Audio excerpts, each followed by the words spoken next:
Welcome to the Cryptid Wrangler podcast. We ask the questions others don't even consider.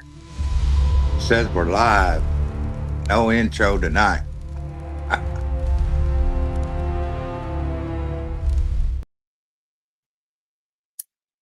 Okay, so I wrote all this down off first. Good evening. It's the Cryptid Wrangler again. Friday night, 5 o'clock. Make sure you check out what time zone you're in, by the way, because I think that's why we're losing a bunch of people. Everybody's showing up at 5 o'clock California time. So we got to make that a little bit better known. And I'm Dan. This is the co-host Larry. And panels, Bruce and Scott. He will be on his way in today here soon. And we have William.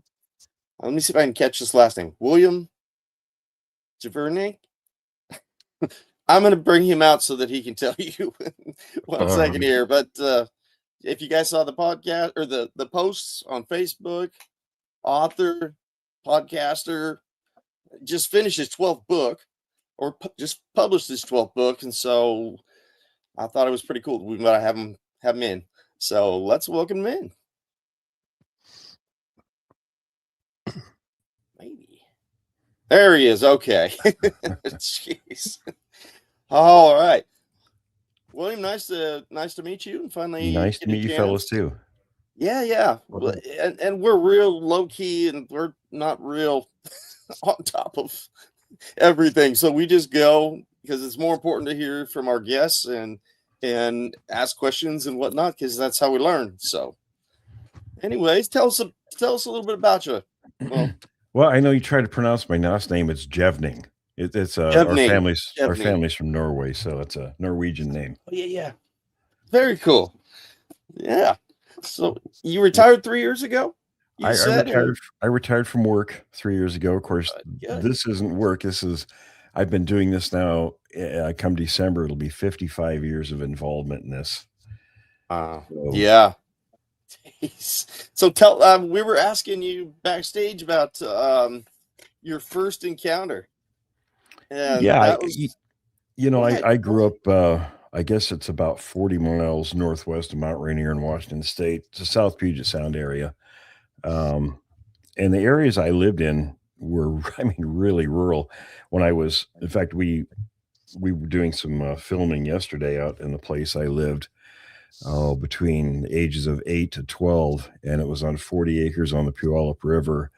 And I had to go back. I didn't tell you guys, and this didn't occur to me at the time, because I was around 10 years old, and we lived at the end of a dirt road. There were only two other houses on that road, and we were the very end. And, it was for a kid, for a boy, especially, that's a great place to grow up. It's all woods and, except when I ran into a bear back there, that wasn't too fun, but I had my two younger sisters who were 4 and 6 at the time. They were in tow. We were going to build a raft. There was a kind of a swampy area next to the river dike, and we went trundling back there. We were going to had grand ideas of building a raft. And when you walk back there, and this place was old. What roads were back there probably had a inches too thick of moss that covered them. That's how old it was. And where the swamp was, the road ended, and it kind of dropped down at about a 60-degree angle, about 20 feet down to where the water was. So I walked up to the edge, and this black bear was 5 feet in front of me coming up the slope. And I just yelled, "Bear, run," and we all took off back to the house. That was a good couple hundred yards away through the timber. And fortunately, I guess, or unfortunately, my dad had a friend that he allowed him to put 300 beehives on our acreage for a short time while he was moving them. So for whatever reason, they put a dozen of these back by the swamp. And, in retrospect, I'm thinking, well, that wasn't too bright. You should have had them up with the rest of them in the open pastures. But the bear was after the beehives, thank goodness, instead of little kids. So that was first experience. I was at the age where, my dad he was teaching me about guns and stuff. So he let me carry the rifles whenever they do things. Of course, I couldn't fire anything, but I started learning at a pretty young age, and my dad was a real outdoorsman. So even held the state record for salmon one year. So he was quite an outdoorsman. So I learned a lot from him. And then later I would, he taught me how to hunt deer and elk and stuff like that. So he used to call me Eagle Eye because I could spot deer legs up in the small timber where he couldn't see them, but I could spot them. But so we never heard the word Bigfoot. Didn't exist. And my parents, we didn't sit around and watch TV. I was out fishing constantly when the weather was good, or doing something else outside. So, and my mom, she liked to watch back in those days, doctor shows or cop shows, things like that. So there wasn't really anything on this subject out there. So in the middle of December of 1972, a buddy of mine came over. We were 14, came over to spend the weekend. And in those days, our parents weren't going to shuttle us around like they do these days. They said, if you want to go see your friends, you got to figure out how to get there and back. So what we would do is we got smart. We would ride the school bus to that person's house, stay the weekend, come back to school, and then go home, Monday afternoon. So my buddy Mark came over and we were spending the weekend, and it had snowed. And for whatever reason, we were bored. There was nothing to do. So I said, well, let's go to John's house. One of our other friends lived about a mile away. So we walked over there. And I had a trail that went through the woods, but it wasn't a regularly used trail. So when the snow hit the ground, you couldn't find it. And I didn't want to get, wet from the snow or anything anyway. So we walked down the road, and there was a railroad line that ran perpendicular to the highway. And it went right in front of John's house. So we walked the tracks, and we got almost all the way there. And we see the only thing bare was the rails, and we see something red between the rails ahead of us. Now, the snow was pretty pristine. There was no animal tracks, nothing in there anywhere. And we get up to this spot, and there's a pile of animal intestines that were about the size of a medium-sized dog or maybe a coyote. And we're thinking, how the heck did these get here? And the area was where there were trees that were grown over. In fact, we were there yesterday, and it's still exactly like that, where these big trees are over the tracks. So there was no, originally I thought maybe some large bird maybe had this and flown over and dropped it. But it was, number one, there was too much of it for a bird to have carried. And it didn't look like it had been thrown like that or landed like that. So we thought, well, this is weird. So I told my buddy Mark, I said, you walk on up the tracks, I'll climb this little slope to the left over here that was like 8 or 10 feet high, and we'll see if we can see anything. So I got up there, and the snow was chewed up with footprints.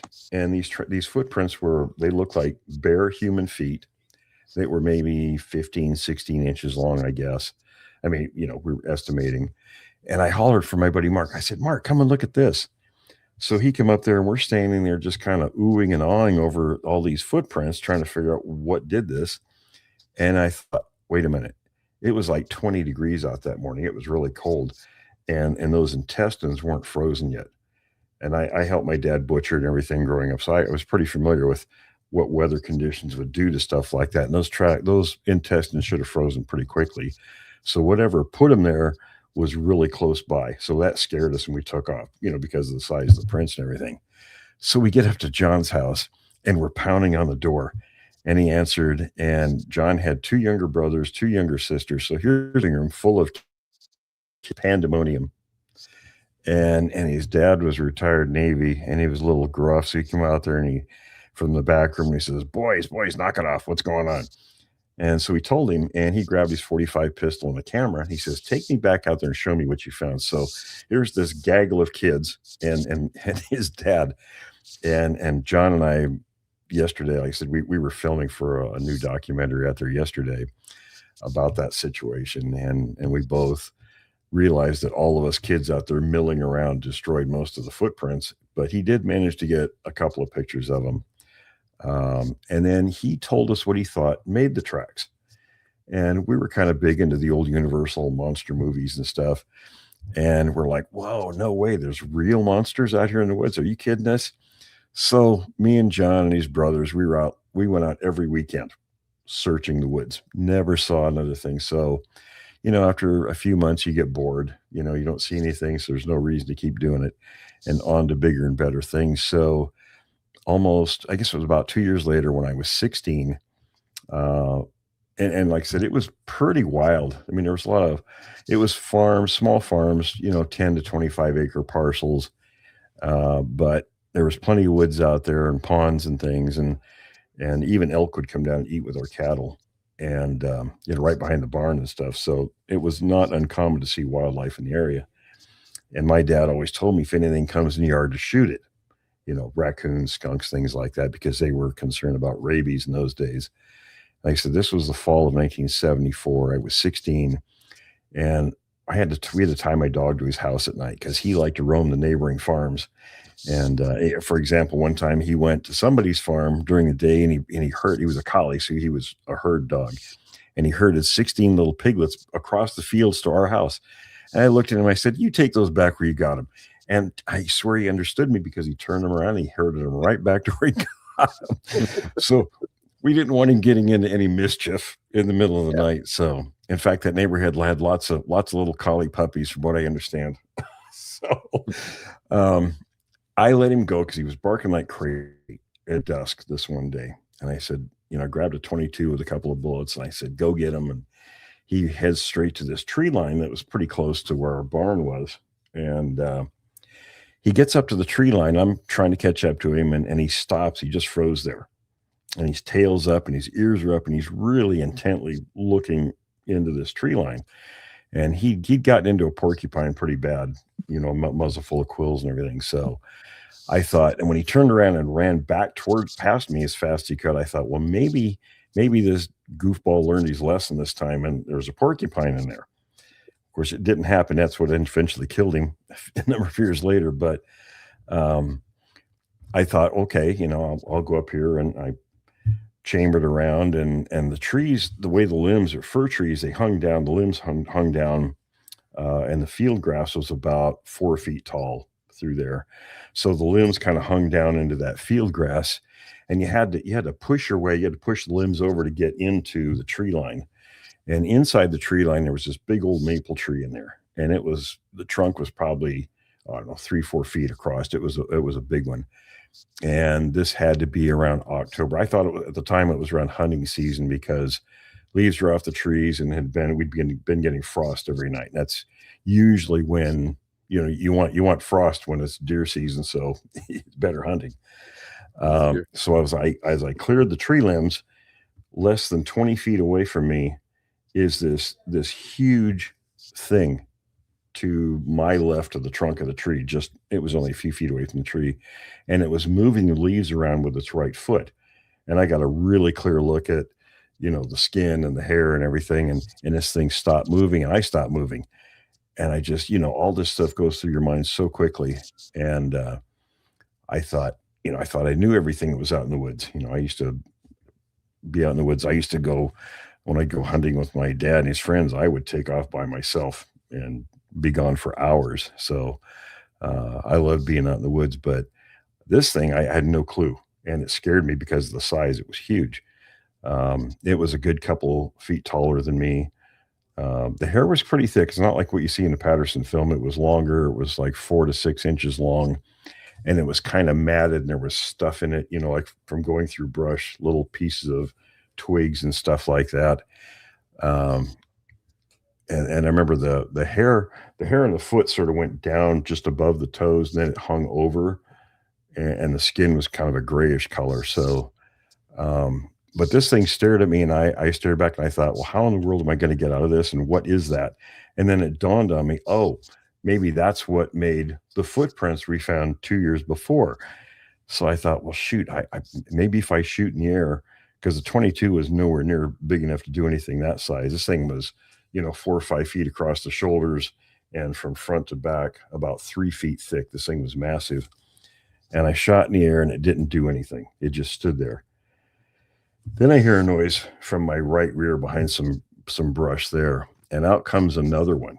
And it was about a head shorter, probably a couple 100 pounds lighter than the first one. It walked over and stood next to the first one, and that was it. I lost it. I took off running, and one of my younger sisters had raked me over the coals pretty good when we found the footprints. So I wasn't going to say a word. And I got on the phone. I called John, told him what happened, and we met, me and him and his brothers and another friend of ours with our rifles before first light the next morning. And we followed the tracks in the frost for several hours until the sun came out and melted the frost, and we lost the trail. And I don't know idea. We were laughing yesterday about it. Well, we didn't know what we were going to do if we caught up with them, because we just didn't think that far ahead of ourselves, teenage boys. So we didn't talk about it after that. It was just one of those things, you experience. And then especially at that age and at that time period, it wasn't something you went around talking about. And so I was on the after school bus. I think John and I were playing basketball or something, intramural. We did intramural sports after school. And there was maybe 6 kids. Like I said, it was so rural. There weren't that many kids that lived out there, and especially it would stay after school. So there was about 6 kids on this school bus, and they were all spread out. So me and John were sitting kind of towards the back, and he's sitting behind me, and we're talking really quietly. It's the first time we talked about this in months. And one of our other friends who was in the very back, he was a kind of a short guy and was very introvert, didn't have any friends. And I swear he had bat ears. We laugh about it now, because he come over and he sits down next to John. He says, he heard us talking. I don't know how we could barely hear each other talking. He says, well, can I interview you about what you experienced? I thought, well, Jim don't have any friends. So yeah, okay. It's not going to go anywhere. And I was concerned about, getting out and us being made, because everybody made fun of everybody in those days pretty harshly. So I told him, and then a week or two later, he comes to me and he gives me 3 of John Green's books, the Canadian author on Bigfoot. And I was shocked. I didn't know there was anything written about this stuff, let alone, what we'd seen. So I spent the next few months kind of poring over these books when I'm home from school and kind of absorbing this information. And later that summer of 1975, I was 17. And like I said, I was out fishing or doing something outside. I was still am very much an outdoor person. So I must have been in a growth spurt. I was sleeping in the middle of the afternoon in July. And one of my sisters came and knocked on my door, and she said, hey, there's 2 men here to see you. And I kind of wake up. I'm thinking, 2 men? I don't know any men, aside from uncles or my dad's friends. So I slide on my barn boots, and I go walking out the back door. Our house was situated where you had to come around the back. We never used the front. There wasn't even a walkway there. So, and from Green's books, and in early mid 70s, anybody in a book was automatically famous. That's the way we kind of looked at it. And I got to know the people's faces in Green's books. Well, here's Rene DeHinden, who was essentially, I guess you could call him the founder of this topic. If it wasn't for that one man, nobody would know what this topic is. Nobody. Because they were all localized events, and in him, and he dragged John Green into this in the late 50s. So the 2 of them became the original pioneers of the topic. So here's DeHinden, and I'm shocked. Number 1, he's famous. Number 2, he wants to talk to me about what I've seen. So I told him, and DeHinden, he really enjoyed young people.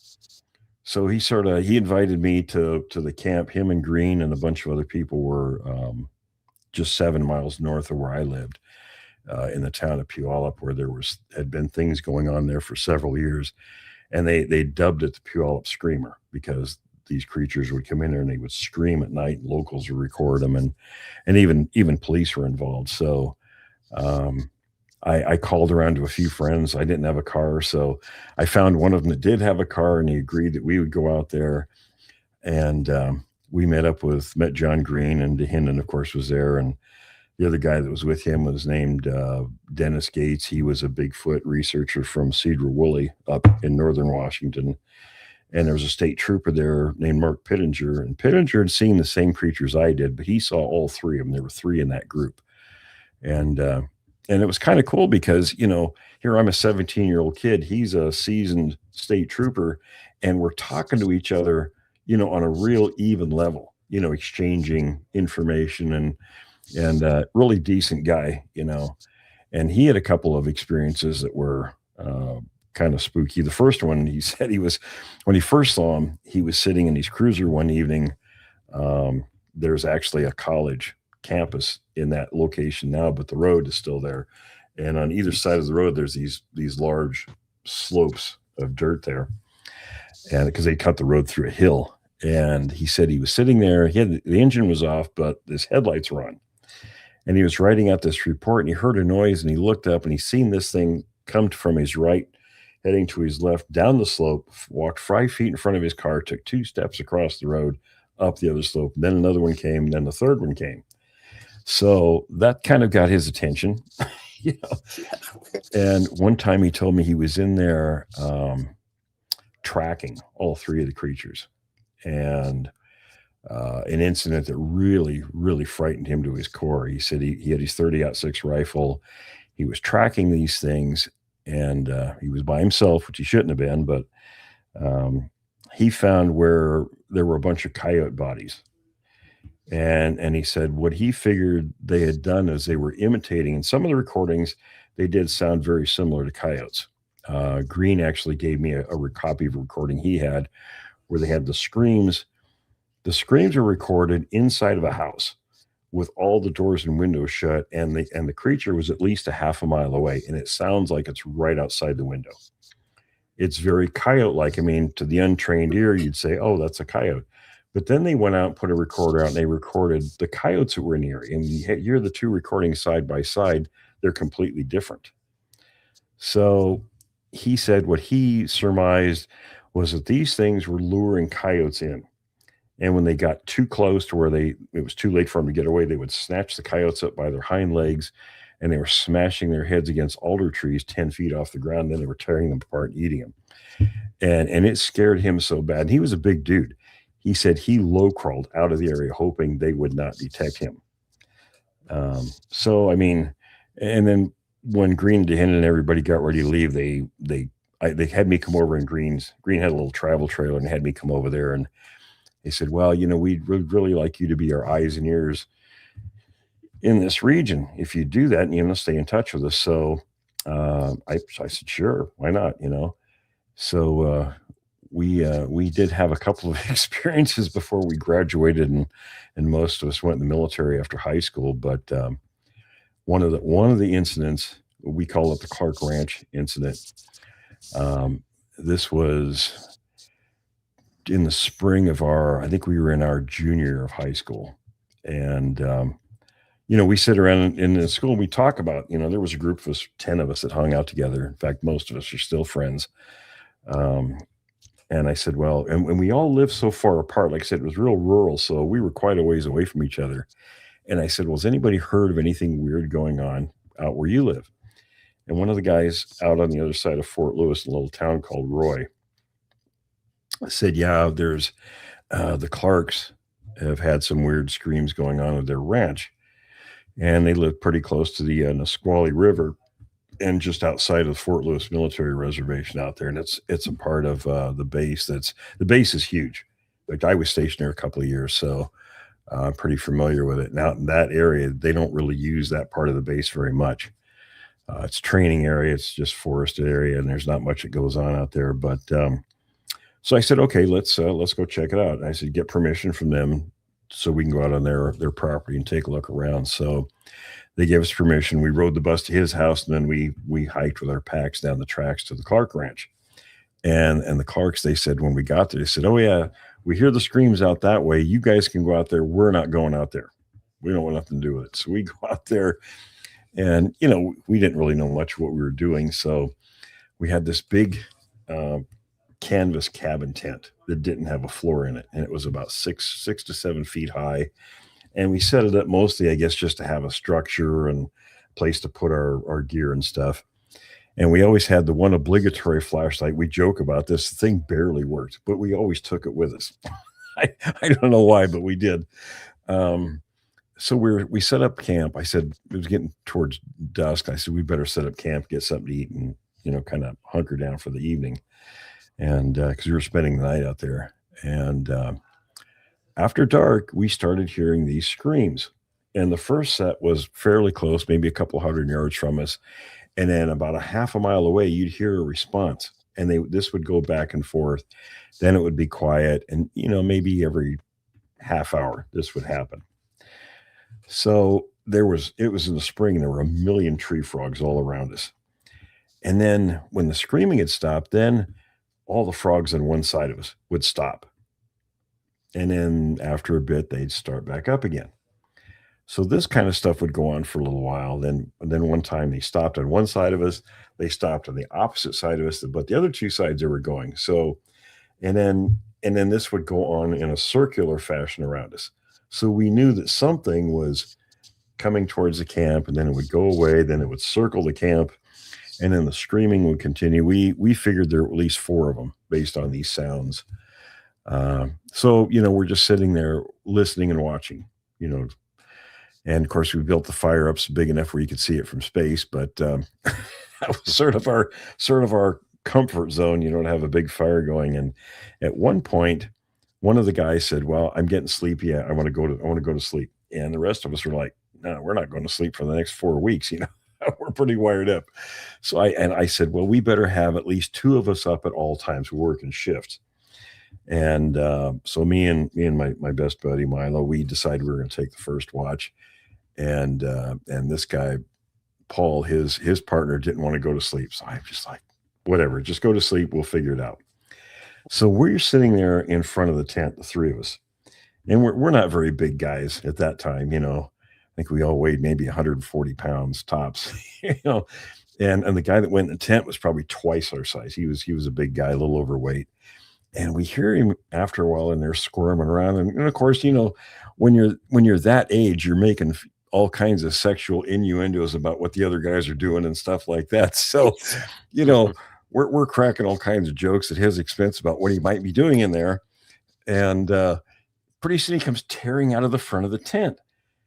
And his hair's all messed up, and his glasses are on crooked. And he says, "It's not very damn funny, you guys messing with me, and I'm trying to go to sleep." We look at him like, "Well, that's a great idea, but nobody thought of it." And we're thinking, dang, that would have been funny. So I said, "Are you sure you weren't dreaming? You fell asleep?" And, he says, no, I was just laying there on my stomach listening to you guys talk. And I'm even to this day, I'm still really skeptical. I mean, you really gotta slap me alongside the head to prove to me something. And that comes from my friendship with Renee Hinden for so many years, because he was really fussy about evidence and things. So I said, "Okay, look, what happened?" And he says, "Well, I thought one of you guys was reaching under the side of the tent to get something out of the packs." And I said, "Well, we would just walk through the front door and walked on you and got the stuff, teenagers picking on each other, right?" And I said, "Well, what happened to you?" He says, "Well, I heard somebody going through the packs, and then this hand grabs him on his lower back above his belt." And I said, he was a big dude. And I said, "Okay, yeah, I want you to tell me from the heel of your hand to the tip of the fingers, show me on your back where this started and that ended." And he goes like this. It had to be 18 inches. And I said, "Paul, do any of us have a hand that big?" No. I said, "Okay, look, if something really happened, there has to be proof of it." And the ground was really soft where we were at. We were in kind of this cedar thicket, so the ground was really soft in there. So I had somebody go get the obligatory flashlight, and we were able to see the ground, and here were 18-inch footprints sunk deep going from the tent back into the trees. And there was this big bowled out area 2 feet behind where I was kneeling down at the corner of the tent. So something had come up there and knelt down, was reaching under, and we cooked dinner. So I think it probably smelled food and had latched onto him. And then when he started squirming, it let go. And that's when he come charging out of the tent. So now we're on high alert. We're scrounging firewood within the firelight as we could get. And the screaming and stuff it continued periodically. And I said, "Okay, now let's put our backs to the fire. We'll face all 4 directions. So if anything comes around, we'll see it coming." And we didn't bring any guns or anything. We rode the school bus. I mean, in those days you probably could have got away with it, but We just didn't dawn on us to take anything. So at one point, and I'm facing the opposite direction away from the tent, and my buddy Milo, he's facing the tent. He's between the tent and the fire. And he turned around to ask me a question. I wasn't going to take my eyes off my area. So I kind of leaned back and listened to his question. I answered him. When he turned back, this thing apparently was standing right behind the tent. And it was from like mid-chest up what he saw. And it was almost the width of the top of the tent, again, four plus feet across. And it was glaring at him. And you can imagine the expletives. He blurted out really loud. I swear he jumped 2 feet off the ground. Yeah. And by the time we responded, it just took a step back into the darkness. It was pitch black back there. So he's the only one that actually saw one. And coincidentally, I ran into a guy years later that I still know in this area. He was on my podcast a few years ago. He was about 10 or 12 years old in that same area at the same time. And he was throwing stuff in a little pond out there one day, and one of these things come out and stared at him from right across maybe 10 feet away in the water where he was at. But it just corroborated, what we saw, and he had the same description that Milo gave. But and the only other thing we did before leaving high school was after meeting Green and getting to know him, he gave my information to a college student in Portland who was writing a paper on Bigfoot. So the guy calls me and he wanted to talk to witnesses for this paper. And we talked, and I told him what I saw and everything. And at the end of the conversation, he says, well, have you ever been to Mount St. Helens? About the miners story from 1924. And I said, oh yeah, I read it in Green's book. He says, have you ever been there? I said, well, my dad and uncle and we hunt elk on the west side of the mountain. But I said, I've never been on the other side. He says, well, we were there just a couple of weeks ago, and he gave me instructions how to find the location of where Fred Beck's cabin had been, but it burnt down in, I think, 1963. But they had been there at the upper end of Ape Canyon, and they'd cut some poles and they tied them to trees, so we knew how to find the place. And so we went there, and it was funny. I wrote about it in my second book, this trip, because I left out the juicy stuff because that's kind of publicly not acceptable. Again, teenage boys screwing around. So my buddy Scott, there were 6 of us that went, and his dad had a brand new VW bus. So he insisted we take the bus, and we scrounged together a couple $100 among us. We drove, it's 2 hour drive from here. So we stopped in a little town called Castle Rock, and it was so funny. We had no plan. 3 of us took a shopping cart. The Safeway went one direction. The other 3 took one, went the other way. And we loaded up all this stuff, canned food, you name it, just a ton of stuff. And we were going to be there, I think, a week. And again, no idea what the area was like or anything. So we drove out to Spirit Lake. And there used to be, before the Mountain Blue, there used to be a ranger station right across. There was a highway on the right. There was this huge parking lot they made. It was out of blacktop. It was probably 5 acres in size. And this is November 76. So there was nobody up there. And there was a full moon. It was really bright, windy as heck. We couldn't get a fire started. So we went on the opposite end of this parking lot. And we couldn't get a fire started. There was no way you could put a tent up because the wind was blowing so hard. So we decided to go for a walk. And in that light gray pumice with a full moon, you could see almost like daylight. It was gorgeous. And we discovered that pumice is slippery like snow. So we got the bright idea. We picked this hill and we're sliding 100 feet or so down this slope. And pretty soon the backsides are getting cold. We're trying to figure out why. Well, that pumice is volcanic glass, and it ate out the butts of our jeans.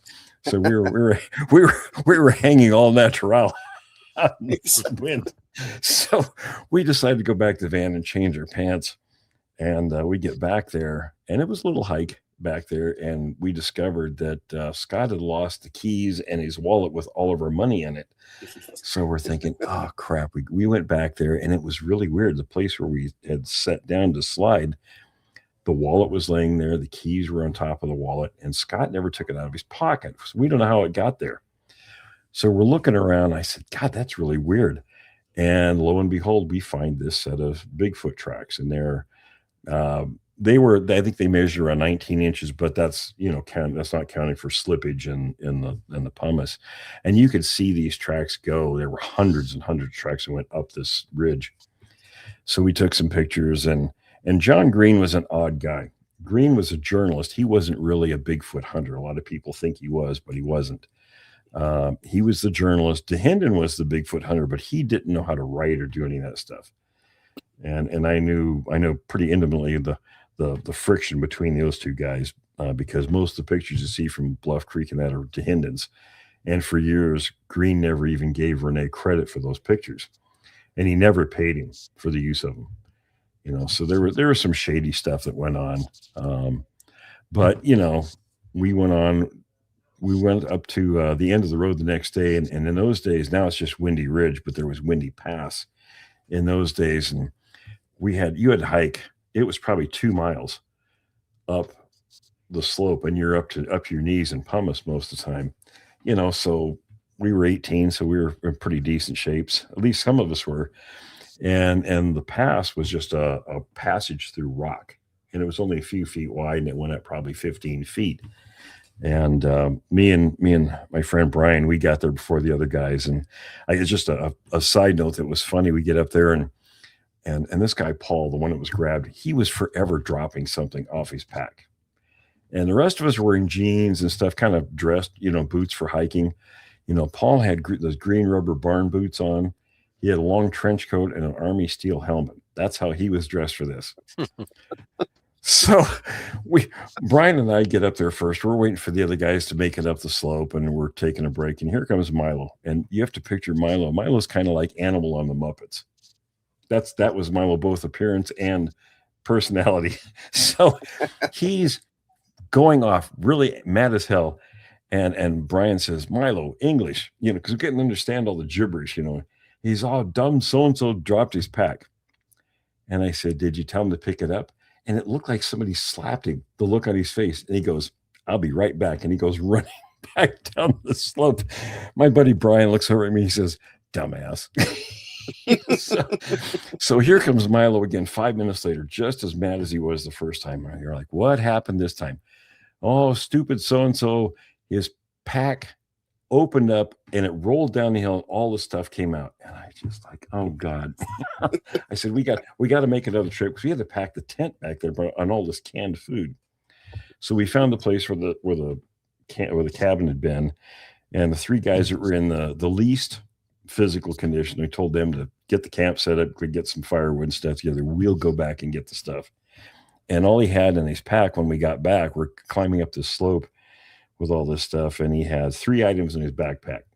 Long underwear, I can understand some of that, but there were baseball cards and plastic ship models in there. That was it.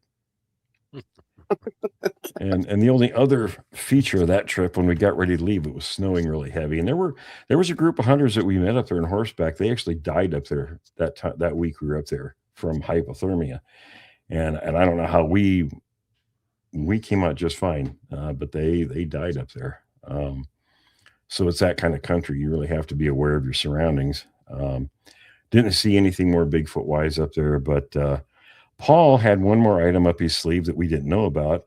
So it was snowing heavy. We had a pretty thick bed of coals going, but the fire had gone out. So him and Milo were there trying to get the fire, to get the coals hot, while the rest of us got wood.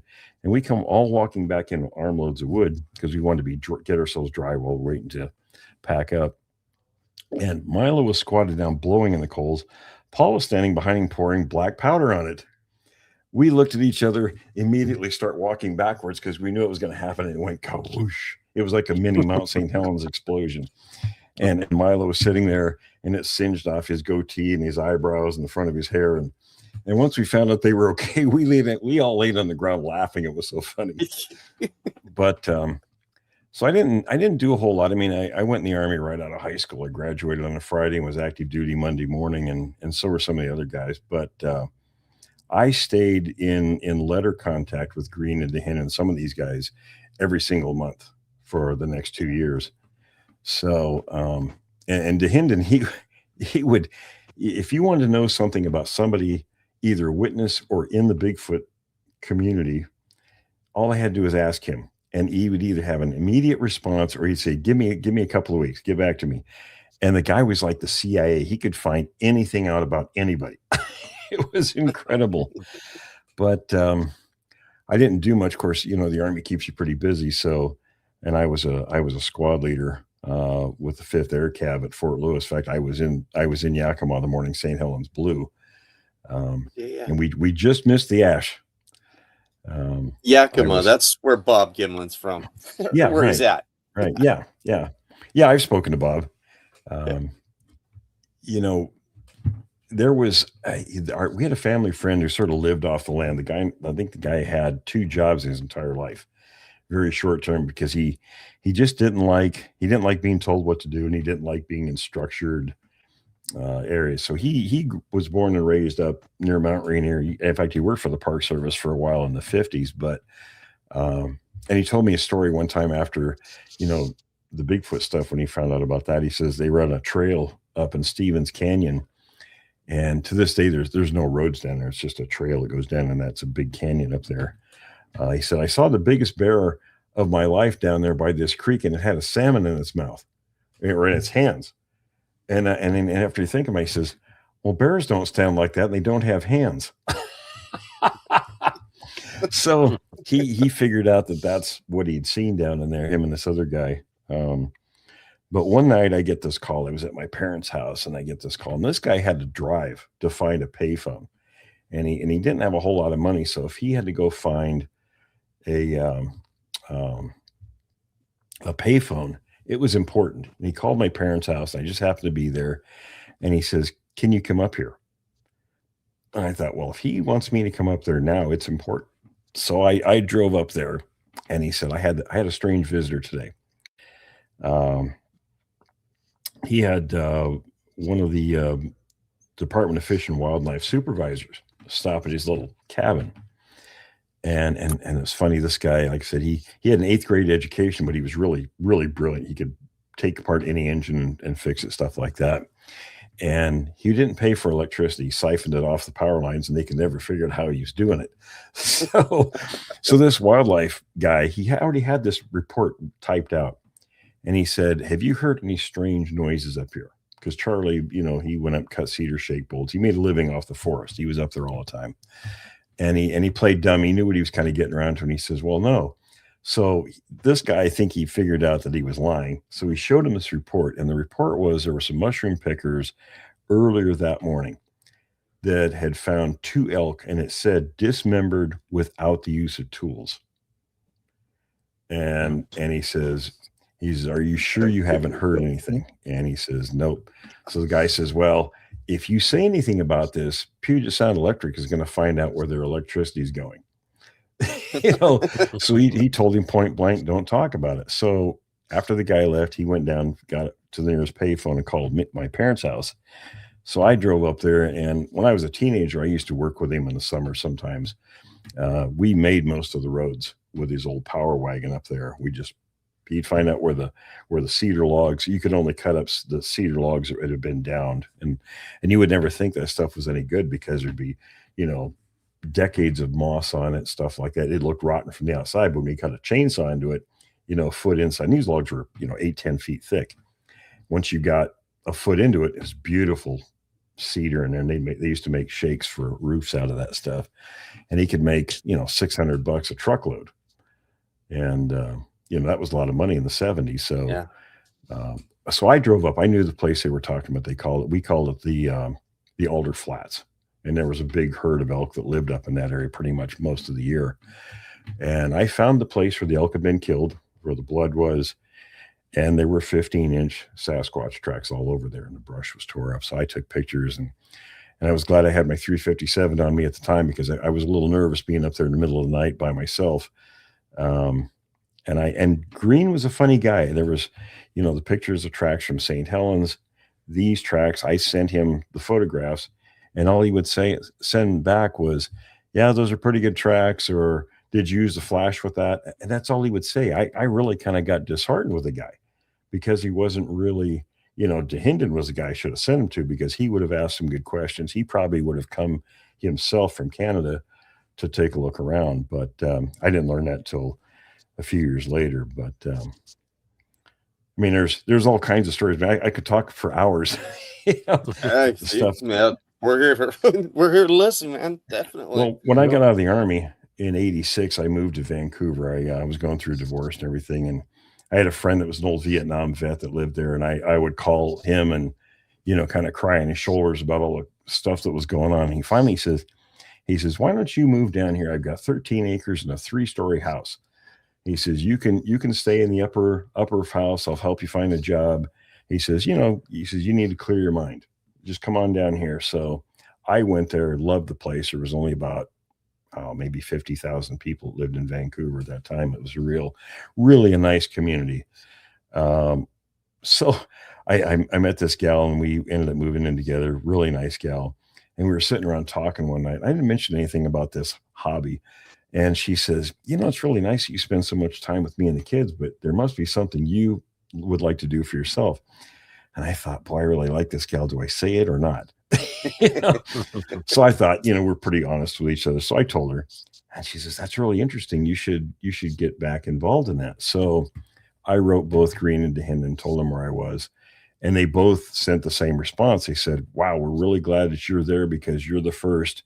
And in those days, we called ourselves Sasquatch hunters. That was the term, not hunting with a gun. It's hunting like you look for your keys, So we're really glad there's a real Sasquatch hunter there. You're the first one that's been there since Roger Patterson, because that was Patterson's old research area. So I didn't know where to begin. I didn't know the area. Didn't really know anybody there except for a couple of people. And I got the bright idea. One of the guys I worked with, his dad had a business, and people didn't really have copying machines a whole bunch yet. So I made up this flyer, looking for information. And he and I had a 6-pack of beer after one afternoon after work, and he made a bunch of copies for me. And my girlfriend's 12-year-old and his buddy went around their bikes and put them under the windshield wipers of cars.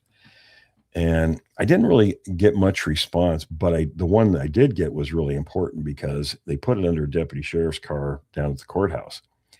And this newspaper editor from the next town up in the gorge was just walking up to the courthouse, and the deputy was getting ready to throw the flyer away. And he says, well, here, you're interested in this stuff. You might want to contact this guy.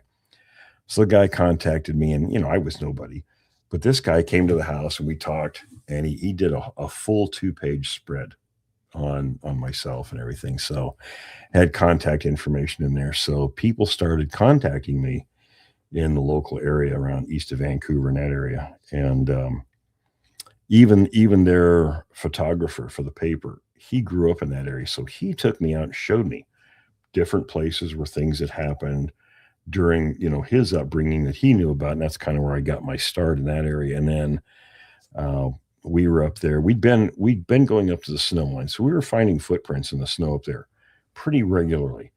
And the tracks were always going up into the snowfields. They were never coming out of the snowfields, but that's kind of where deer and elk hang out. And they get up in the snow area. So I guess it keeps them away from predators or whatever, but they find food up there. I went up there in March of '88, and my girlfriend, we had some other people in the car, and I remember looking down at the Washougal River, beautiful river, this kind of a blue-green water, totally clear. And it reminded me of fishing when I was a kid up at Mount Rainier at the Yohanapkosh River, same water color. And I was sort of daydreaming, and I looked up, because I only looked down briefly, and I looked up, and I see right across the river, maybe 100 feet, this big gray Sasquatch was there right on the bank.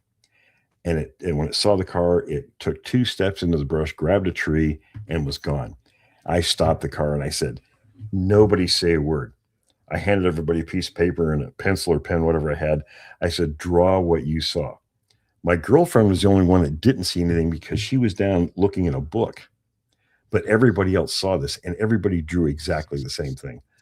And then reports came in, like there was a road crew up there one time, and one of these things, they were kind of widening the road for a logging project that was going to happen in Skamania County. And there was 3 or 4 guys. They had a bulldozer and some other equipment. So they saw this thing. The dozer operator saw this thing at the edge of the tree line watching him. So he blasts the horn. The thing screamed back way louder than the dozer. horn, and it kind of freaked these guys out. So they contacted me and told me about it. And I was up there one time, and the same big gray one that we had seen, we took the kids up. We were, just up looking around, and this other family was up there with their kids. So they were all sliding, playing in the snow. And I've got my camera around my neck, and the guy walks over and he says, "Getting any good pictures?" And I'm kind of tongue in cheek. I said, "Well, I sure hope so." And somehow this came up, and he says, "Me and a bunch of my buddies were up here 17 years ago elk hunting. And we're all 6 of us or so standing around the fire after a hunt during the day. And this thing," and he described it identical to what I saw, come walking out of the tree line and stood there and looked at him for a bit. Then it turned and went back in the brush. And his wife walked up at that time. She says, "You never told me that story." So I'm a stranger. I met the guy 30 seconds before, and he's telling me all this. Never told his wife. But that happens. I mean, I've had that happen so many times. And then, of course, there was a whole incident that happened in '89 that was turned into a 9-month investigation. I wrote a book called Haunted Valley about it.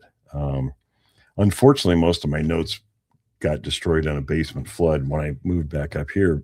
But I remembered most of it. And I did have a couple of pictures left. But this family, and I walked out this June morning in the front porch, beautiful morning.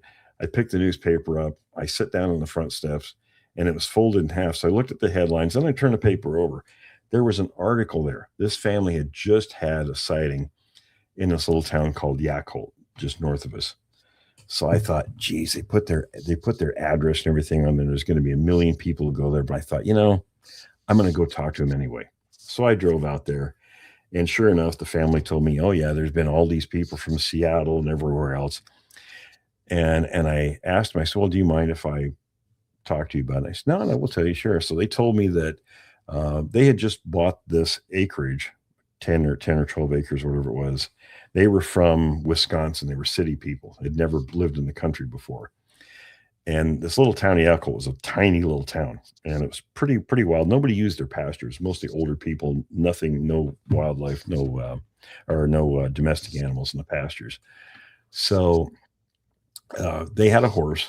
The lady at the house, she liked to ride horses, so they bought a horse, and they had it tied up out in the corral. She was going to go ride in a little bit. So they heard the horse making a ruckus. And she asked her 16-year-old if he would go out and check on the horse to make sure the rope wasn't getting caught up in its hooves. So he went out there, and they had this big pasture area that went down, and there was a tree line to the left. And he sees what he thinks is a person walking along the tree line away from the property. Now, there's no houses. You have to go probably a half a mile away down there to get to the next people's property. They all sort of butted up against each other like that. So he goes running down there to confront this person about what they're doing on the property. And he gets about 50 feet away from it, and there was a tree limb under this field grass, and he slipped and fell on that, made a bunch of noise. Well, this thing turns around, and it sees him, and he says its eyes got real big. Its head sort of went back. Then it leaned forward like it was studying him. It put its arms out at 45-degree angles, palms facing him, and starts coming after him. He gets up and runs like crazy back to the house.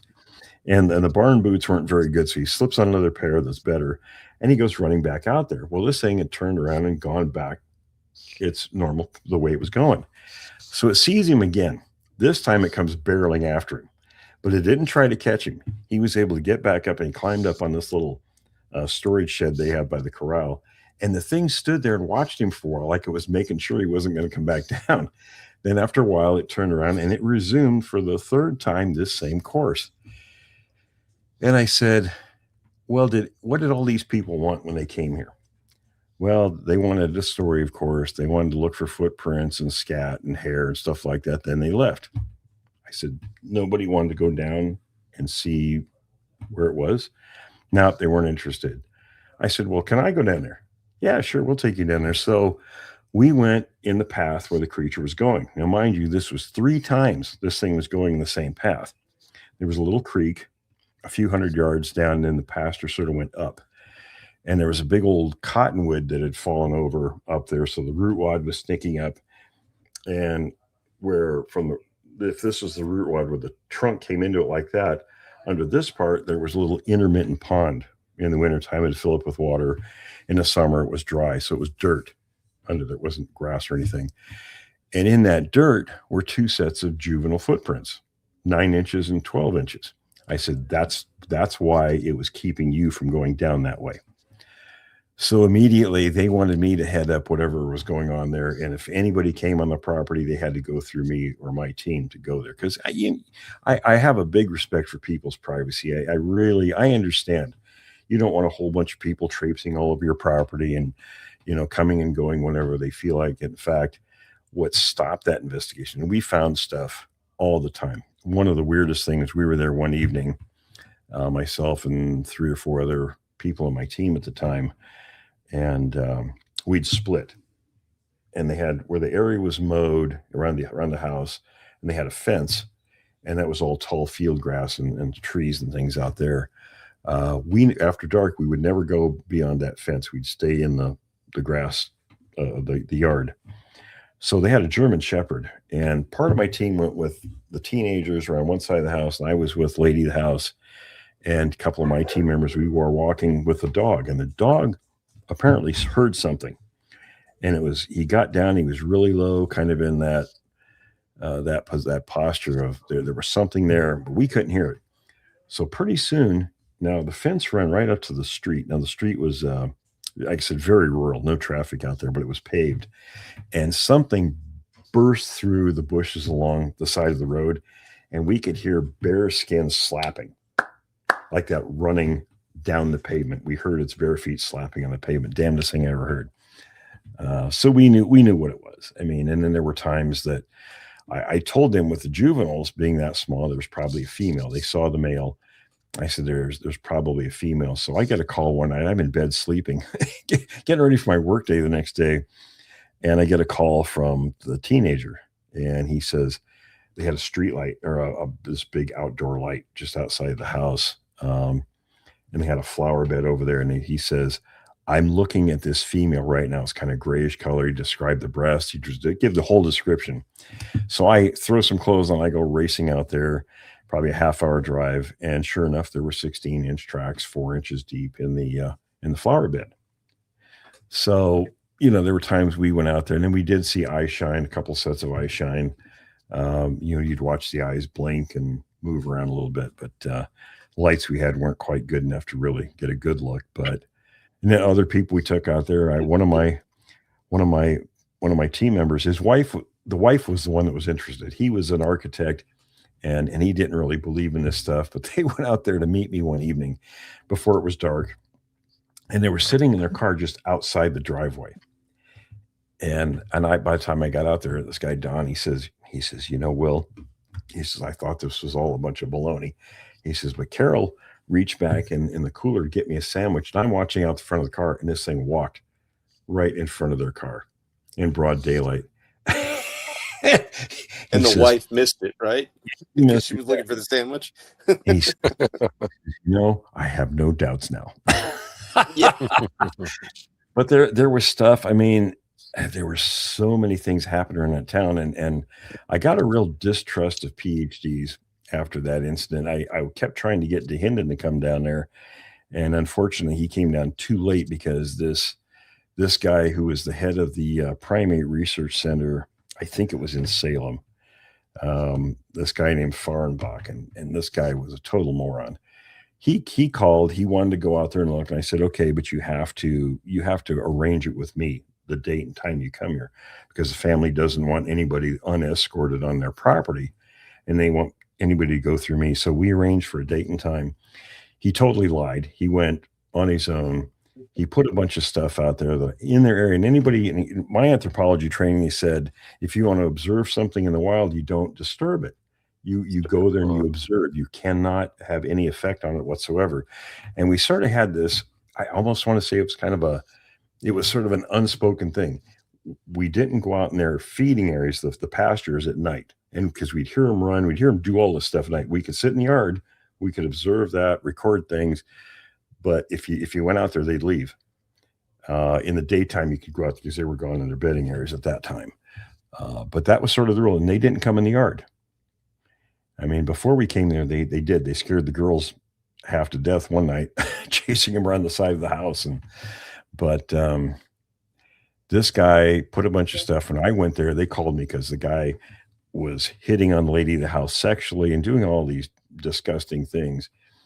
He was there maybe 30 minutes, but to this day, he claims he's the expert on Yakult. It's amazing how that works. he put all kinds of crap. He put a hibachi out there. They did take the box of donuts, so they must have liked that. But he put turnips and stuff. And I remember one of the turnips was pretty big, and one of the things had bitten half of it. You could see the big teeth marks, had thrown it down, and they went to the neighboring farm and tore up those people's garden completely. It scared those people so bad they abandoned their farm permanently. They just packed up and left. So, I'm really careful about people's privacy, and it's really gotten to be a big thing. I try to help people. I don't want to. I mean, they might have some great stuff, but if it intrudes on their privacy, I get stuff elsewhere. So after DeHinden passed away in 2001, and he and I, and it's funny. This is a good story. People see in the Bigfoot community, they think the original Patterson-Gimlin film vanished. Well, Renee and I used to visit each other all the time, either because he would make a trip to Bluff Creek once a year. He didn't really have any money, but he'd save all year long, and he'd make his little pilgrimage down or whatever he's doing.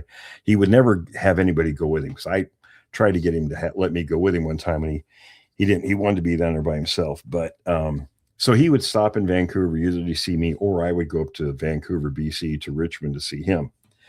And we'd stay a few days at each other's place. So one year I was up there, and we were sitting around, and somehow the film came up, the topic of it came up. And he said that he owned the copyrights to 100% copyrights to the still photos. And Mrs. Patterson owned the video rights. And that's important, because in those days, for the still pictures, if a magazine wanted to run the still pictures, Renee would get about $600 per use. Mrs. Patterson would get $2,500 for the video use. So, Roger Patterson, they were business partners after the film was made until Patterson died in 1972. So Renee he had 60% of the copyrights, and then Mrs. Patterson, after he badgered her for years, gave him the rest of the copyrights for the stills. But he was always trying to talk her into the film rights too, and she wouldn't let him have it.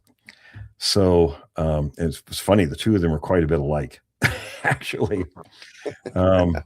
So we were talking. We were up at Renee's one time. We were talking, and he had two single wide trailers, the 14 by 70 ones that were sort of cobbled together in the middle like that. And that's where he kept all of his stuff. And then he had a little contractor's building or office that he lived in. And he did work for the Vancouver Gun Club to live there for free. That's how he lived. And we were talking about the film one night, and he says, "Well, I've got all the still photos on slides." And I said, "I'd love to see him." So he goes to his safe, and he shows me. He says, "That's the original film. Patterson cast 3 footprints that day. One of them broke, but there was still a left on the right." Renee had the cast because I borrowed them and made molds from them, so I can make copies and give them to my friends. So he showed me his stuff. I didn't think anything about it. I figured, well, those guys were partners, Well, and the slides were amazing. They were so much clearer than anything you see out there. They were just amazingly clear. But a number of years later, in the early 90s, when I started talking to Mrs. Patterson, we were having a conversation one evening on the phone, and she tells me this story that Renee had come through. He called her one time. He wanted to have one of these endless conversations about getting the rights to the film. And she said, I guess maybe she was thinking about it. So she said, "Okay, let's meet in my attorney's office tomorrow and we'll discuss it." So the attorney had the original film and these 2 footprint casts on his desk. And apparently the office wasn't locked or whatever. So she said Renee never showed up, but the original film and the cast disappeared from the attorney's office, apparently while he was out to lunch. So in my mind, I'm thinking, well, that bugger stole them, because he showed me this stuff in his safe I knew he had it. So, Renee could dig up dirt on anybody, and I had dirt on him. Yeah. But scoring points. I don't know if you guys got questions for me. There's so much stuff over all these years. And then after he died, one of my buddies said, well, you're the only one that knows a lot of this stuff now.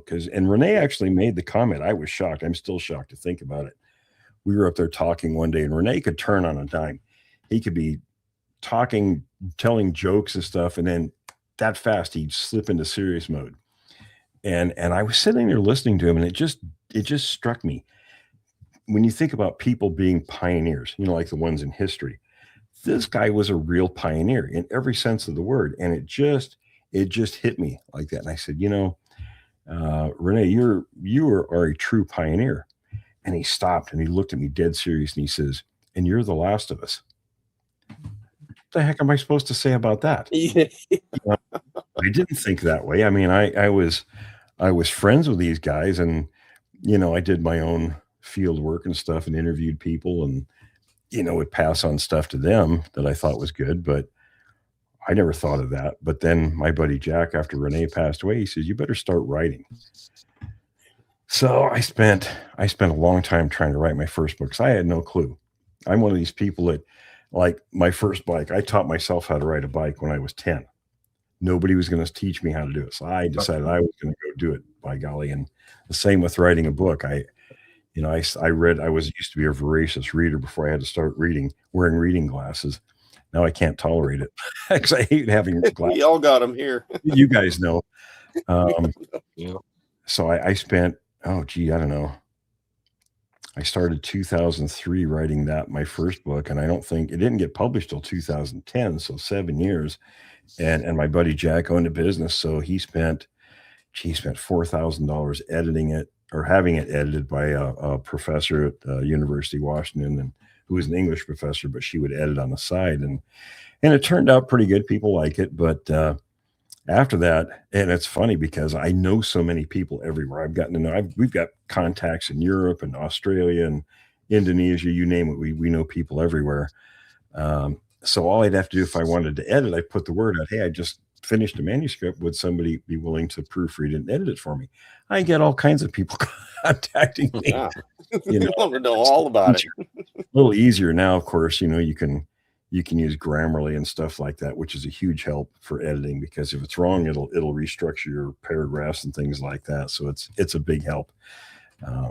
I probably pay more money for services like that than I ever do book sales, but it's not about money. And if anybody thinks writing a book is about money, get that idea out of your head. It's never going to happen. Yeah.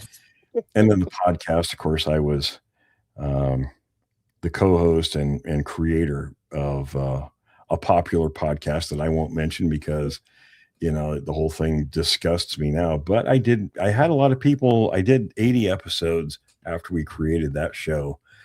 And a lot of people to this day will contact me and they say, I just found out about you from that show, and you, because of the things you said, are the reason that I feel comfortable enough, and they contact me and talk about what they experienced. So I guess, that's a silver lining from that.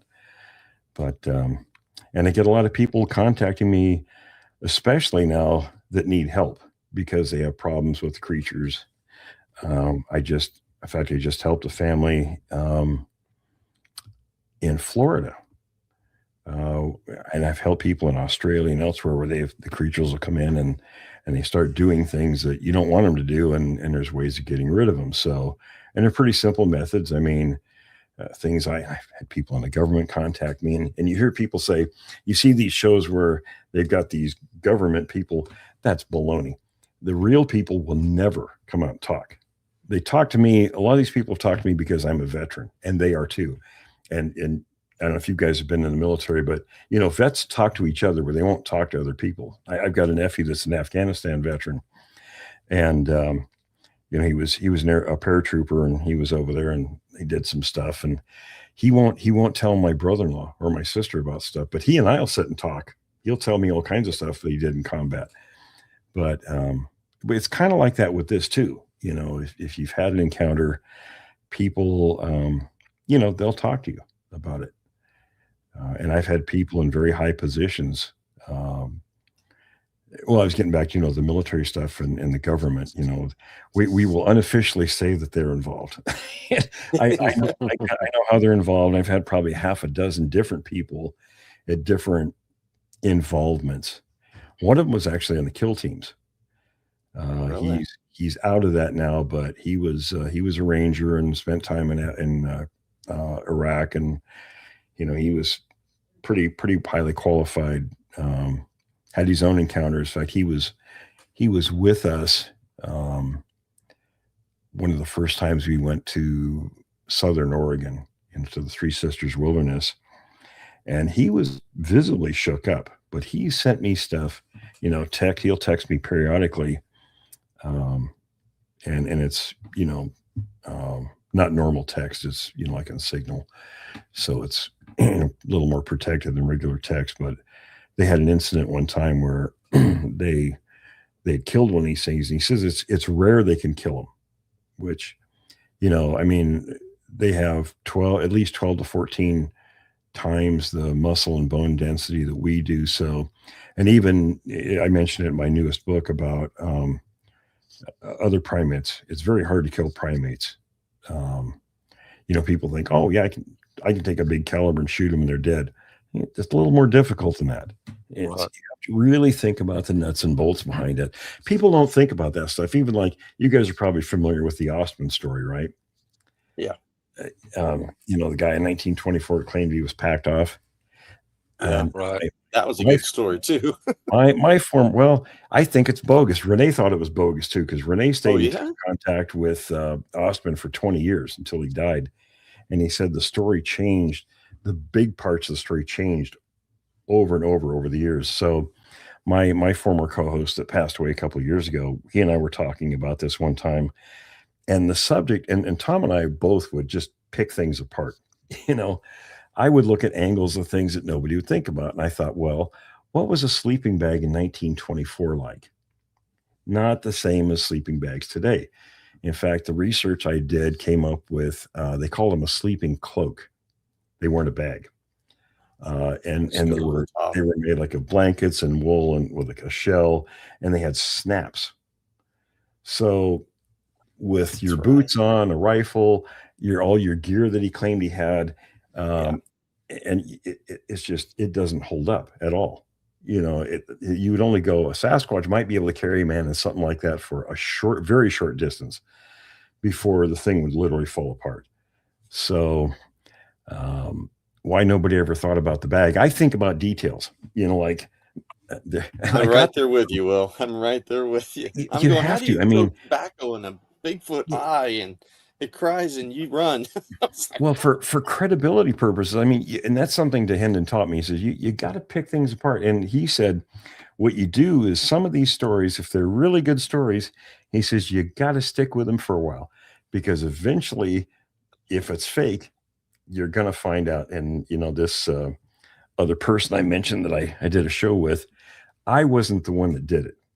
It was part of the audience that did it, because he was giving them a bunch of guff and threw them off the site that they paid for. So I think $70 a year.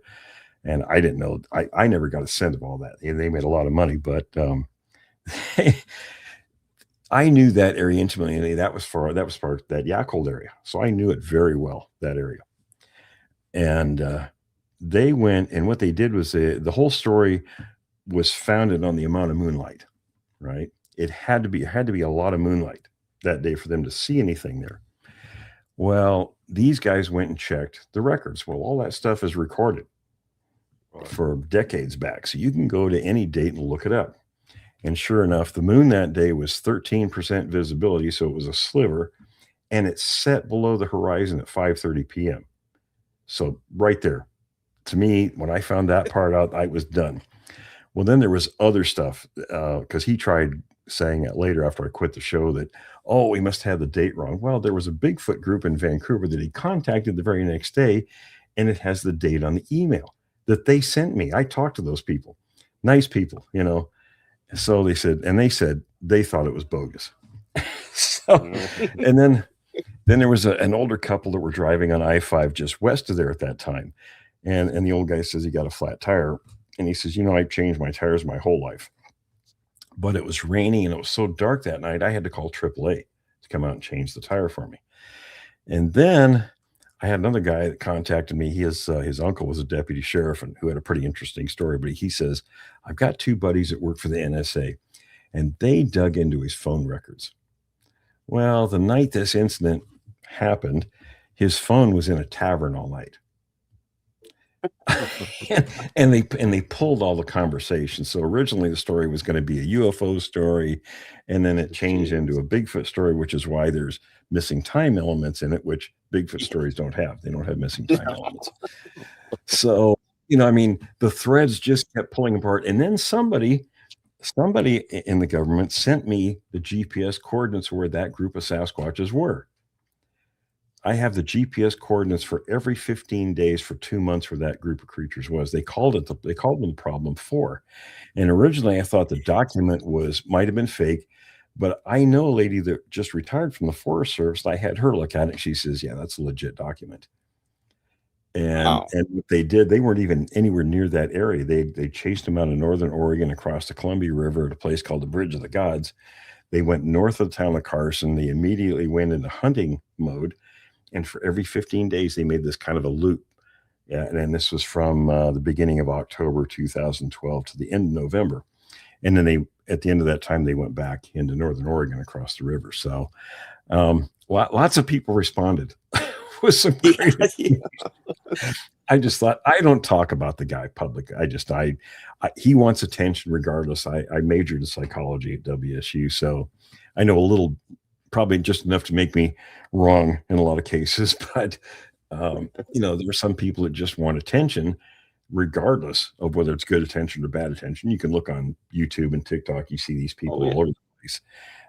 They're getting a payoff for that pay. They used the example a professor did one time about the little kids screaming in the grocery store at the checkout line, throwing a tantrum. We all know that.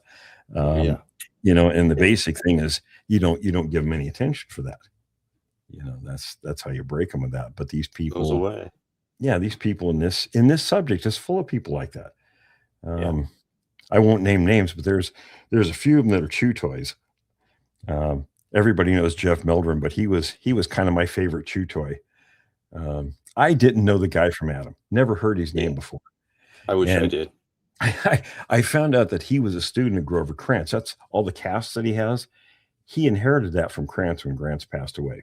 And I have I wonder how he got so many of them, and he's got drawers and drawers, and I'm like, that was from Grover Krantz, and Krantz got him from people like Bob Titmus and all the original people. He never cast any himself. That was given to him by real people in the field. And I've got copies of some of that same stuff. So when I published my first book, I get this email from Meldrum. And he asked me, and like I said, I didn't know who he was. I never heard his name before. And he asked me if he could have a copy of it for a scientific online review, is how he worded it. And I emailed him back and I said, well, you're more than welcome to have a copy. I'll send you one. But I said, there's nothing scientific about it. It was basically my version of an introductory book to the subject. My book notes from the field. So I said, but you can have a copy. I'll send you one. And he says, oh yeah, I'd really like one. So I mailed him one. About 2 weeks went by and I get this scathing email. Right. And I was a drill sergeant for 2 years of my time in the Army, so I could go from 0 to ass white pretty quick. and as I get older, I mellow, and I'm more curious now. I'm thinking, well, now what is this all about? So I'm kind of picking away, getting the information out of him as we're emailing back and forth. Well, and what got me was he was ticked off about my friendship with Renee DeHinden. I could see griping about the book, but what's my friendship with this guy got to do with this? So that's what got my curiosity. So there were two things that ticked him off. Number one was I didn't mention his name anywhere in my book. Well, I don't know who the hell he is. Why am I going to mention him in my book when I don't know who the guy is?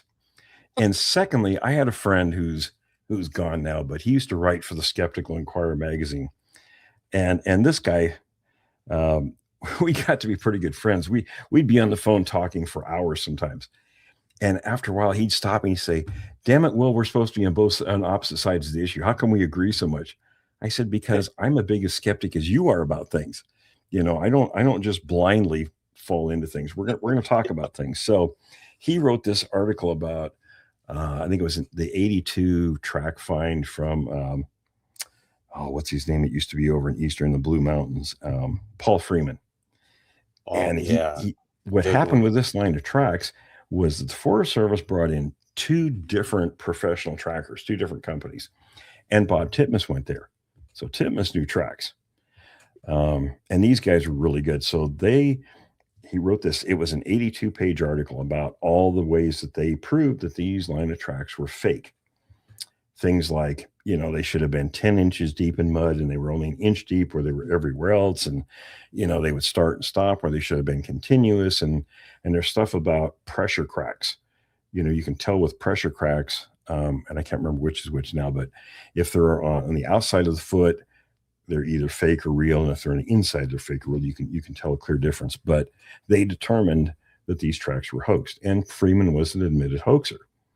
So I want to give my readers an example of, to be able to tell the difference between hoax and real. And that's what Meldrum bases his mid-tarsal breakthrough on, was that set of fake tracks. Oh, jeez. So I basically told him, I said, I've done this for a lot of years. I don't need you or people like you. And boy, that changed his tune right now. Up until the time he died, he was wanting to be on my show, and I didn't have any use for him. I know other anthropologists. I know a guy that's a forensic anthropologist that's twice the guy that he is. The guy used to teach in Berkeley. He used to work the court systems in that area. The guy's one of these people. You ever be around somebody that's so intelligent it makes you nervous that you're going to say the wrong thing and they're going to think you're a complete moron. Yep. Well, this guy, Mark, was like that. First time I met him, I was walking on eggshells because I really didn't want to sound stupid to this guy. Yeah. But, Meldrum wanted him to write a paper on footprints for him, and Mark refused. He said, this guy's an idiot. I won't put my name on anything connected to this guy.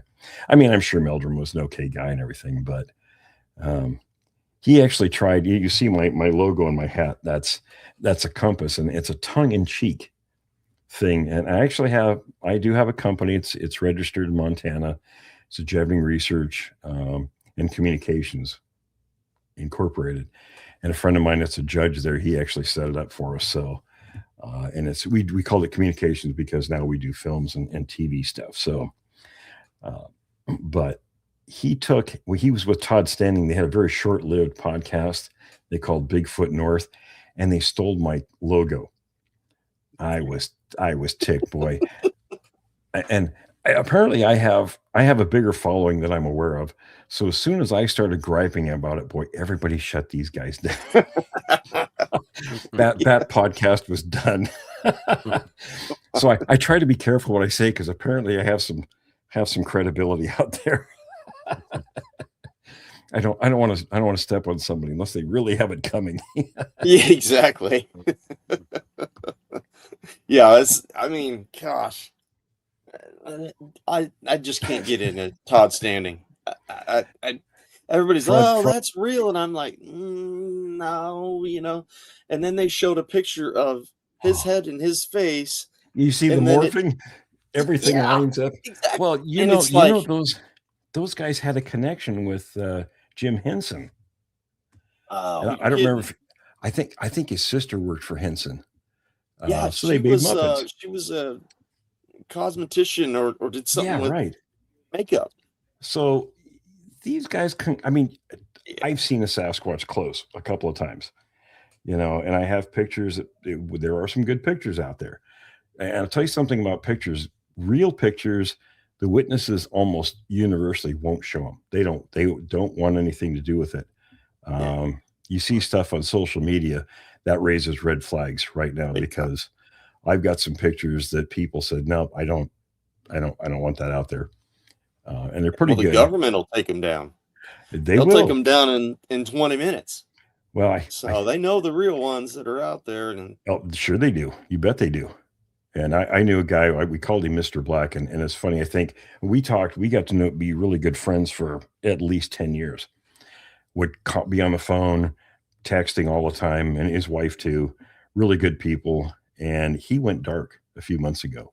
And he did bring it up a few times. He says, they might lean on me. In fact, the last thing he told me was that his NDAs had expired. So we were going to do a bunch of recording. I actually created a YouTube channel just for him.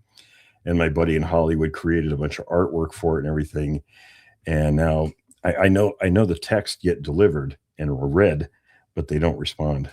So I thought, yeah, somebody came and had a talk with him, but he was pretty high up in that deal. And all he told me is it's not an official organization of any kind. It's more of something he said two, and he wouldn't say who or what party or anything. It was two senior senators were kind of in charge of this. And I've picked pieces up from other people. I know a retired Army officer that was, he was a mortuary affairs officer, and he was enlisted most of his career. Then he got commissioned and retired as a captain. But he said they were in Washington, D.C., I think he said around the year 2000.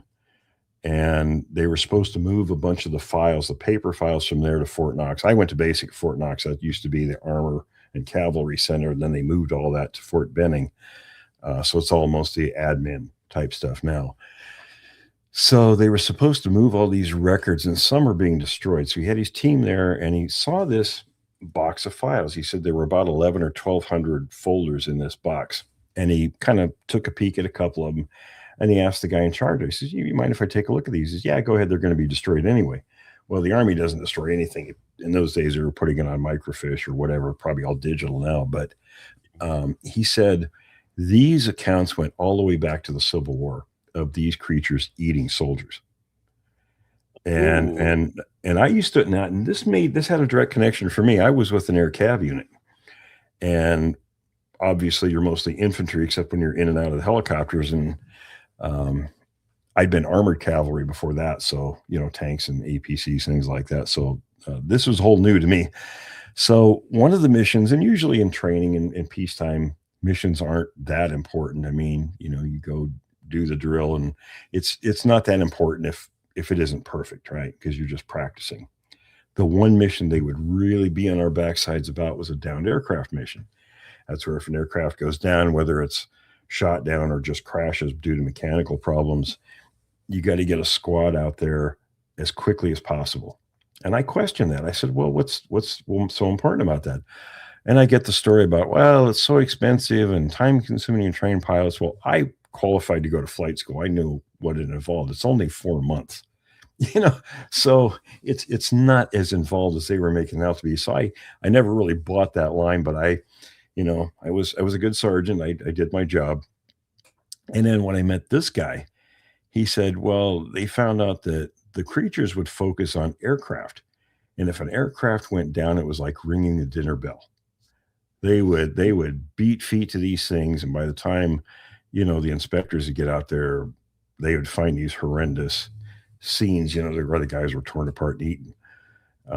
There was a little airfield in Yakima at the firing range. And he told me about this one incident where, and I've flown on these planes before. The Army had these 2-engine prop planes that usually they carry mail, but sometimes, VIPs would use them for transport places and things. Nice little planes.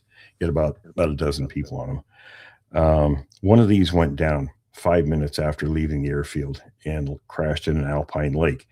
And I looked on the map, and there's only one alpine lake in that flight path.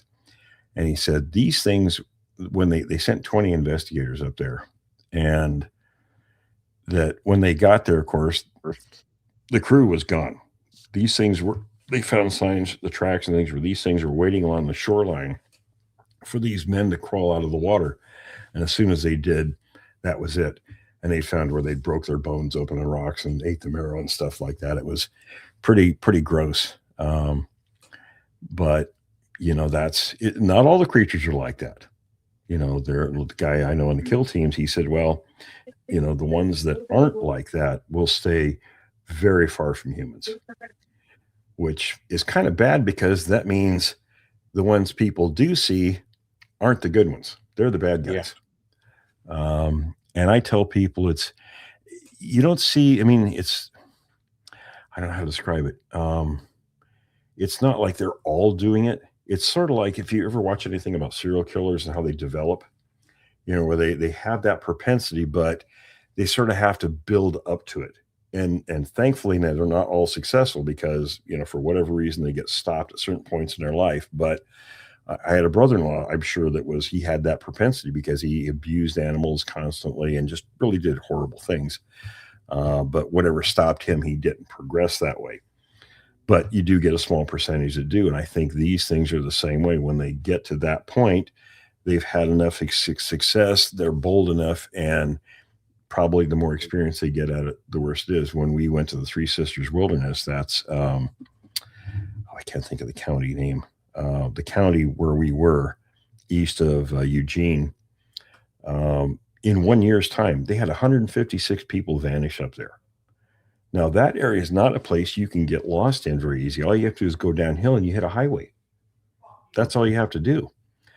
In fact, the month after we were there in July of 2023, the first, we actually filmed and Adam made a documentary. It wasn't intended to be our first documentary, but he took the footage and made it one. There were 11 people vanished up there in the month of August, and one of them, while we were there, and the locals, we stayed in a little town. It had 3 buildings on the Mackenzie River, really remote area.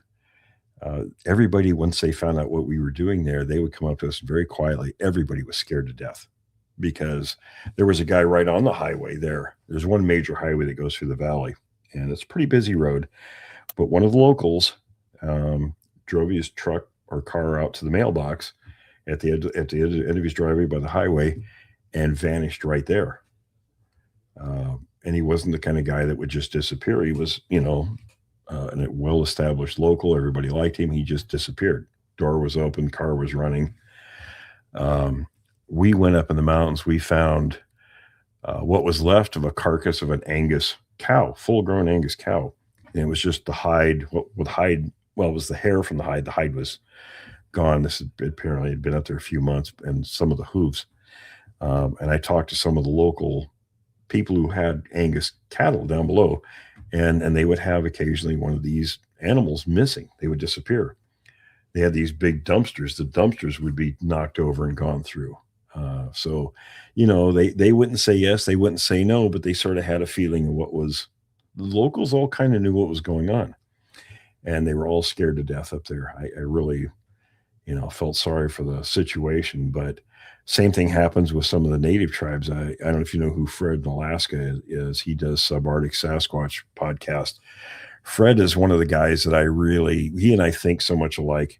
Super guy. We're planning a trip on going up there and making a film with him up there at some point. But he was telling me last year that out on the western coast of Alaska, there were 2 of the, and I don't know exactly what tribes those are. Fred's native himself. That these 2 tribes, this one tribe or this one village, these things were coming up there in broad daylight, and they were challenging the men of the village. Yes. And they had to evacuate all the women and children 50 miles in 2 directions to 2 other villages until they could get rid of these things. So, the bad ones are not fun to be around. Yeah. You know what? I got a quick question. Bruce, Have you heard of Bigfoot eating people, eating humans? He's Tennessee law enforcement. We thought about moving to Tennessee recently. Yeah, that's a possible. I haven't heard of it happening. I mean, it's a possibility. We have what we call rogues every now and then that if they did get a hold of you, you're dead. I'm sure that there's some people that's missing in Tennessee right now that could be part of that. It's one of those things. It's hard to tell. I mean, right. Without any direct evidence, we can only speculate. I get the information because of people like the guy I know in the kill teams. And one of the long texts I got from him, he said, most of the time, the best they can do when they get a situation they have to go out on, and they don't like going out on these things because they're very dangerous. But, he said, just catching up to them is so hard. Being a former ranger, these guys got to be in great physical condition and everything, and know how to move. But he says usually the best they can do, and Sasquatch patterns. That's a story about the show Finding Bigfoot. I got some stuff about that. why that was created, and I got that from a government source. And why they're on the 21st season or something like that. Well, this guy never really identified himself, he would only email me about every 6 months or so. And I figured he must be like a foreign service worker of some kind, being out of the country a lot. And one time he emailed me, we're just kind of chatting back and forth. He says, now, put yourself in a position, if you were tasked by the government, quote unquote, to keep the subject of Bigfoot where it is and not moving forward at all, how would you do it? He says, think about it a couple of weeks and get back to me. Let me know what you think. So I'm literal. Somebody, gives me a question. I'm going to run that rabbit hole as far as it'll go. Exactly. And I thought to myself, okay, if I were tasked with that job, the first thing is you have to know where the creatures are currently. Well, it's impossible to have the manpower to go out and canvass people around the country. You take too much manpower, money, time, and then the locals might not even talk to you if they did see something. So you have to get the witnesses to come to you. There's the town hall portion. Then the second part, it's a two-part thing. Then you have to disrupt their patterns. Well, Sasquatch is something Renee DeHinden told me about. He says, when they originally started looking into all this, he says, we knew where they were. But as soon as logging and all this other stuff started really ramping up, it dispersed them. The patterns all changed. So the patterns are really easy to disrupt. Right. That's like that PhD I mentioned, coming in there and screwing around, putting stuff out there he shouldn't have done in their feeding area. That permanently disrupted that pattern. So, I'm putting the threads together. And so I said, okay, which now to disrupt the patterns, they go out and do stupid things like disco lights and all this crap that disrupts the pattern. So you get a few people that had really credible sightings, but then it disappears. And then the locals say, just a story. Right. So the subject moves nowhere. And I wrote this all out to this guy, and he come back and he says, you're not just close, you hit it right on the money. That's exactly what they did. Moneymaker's father worked for the CIA, and it was their way of keeping. And he said, I said, you would need a group of people that really didn't know what they were doing. Yep. Moneymaker and his team.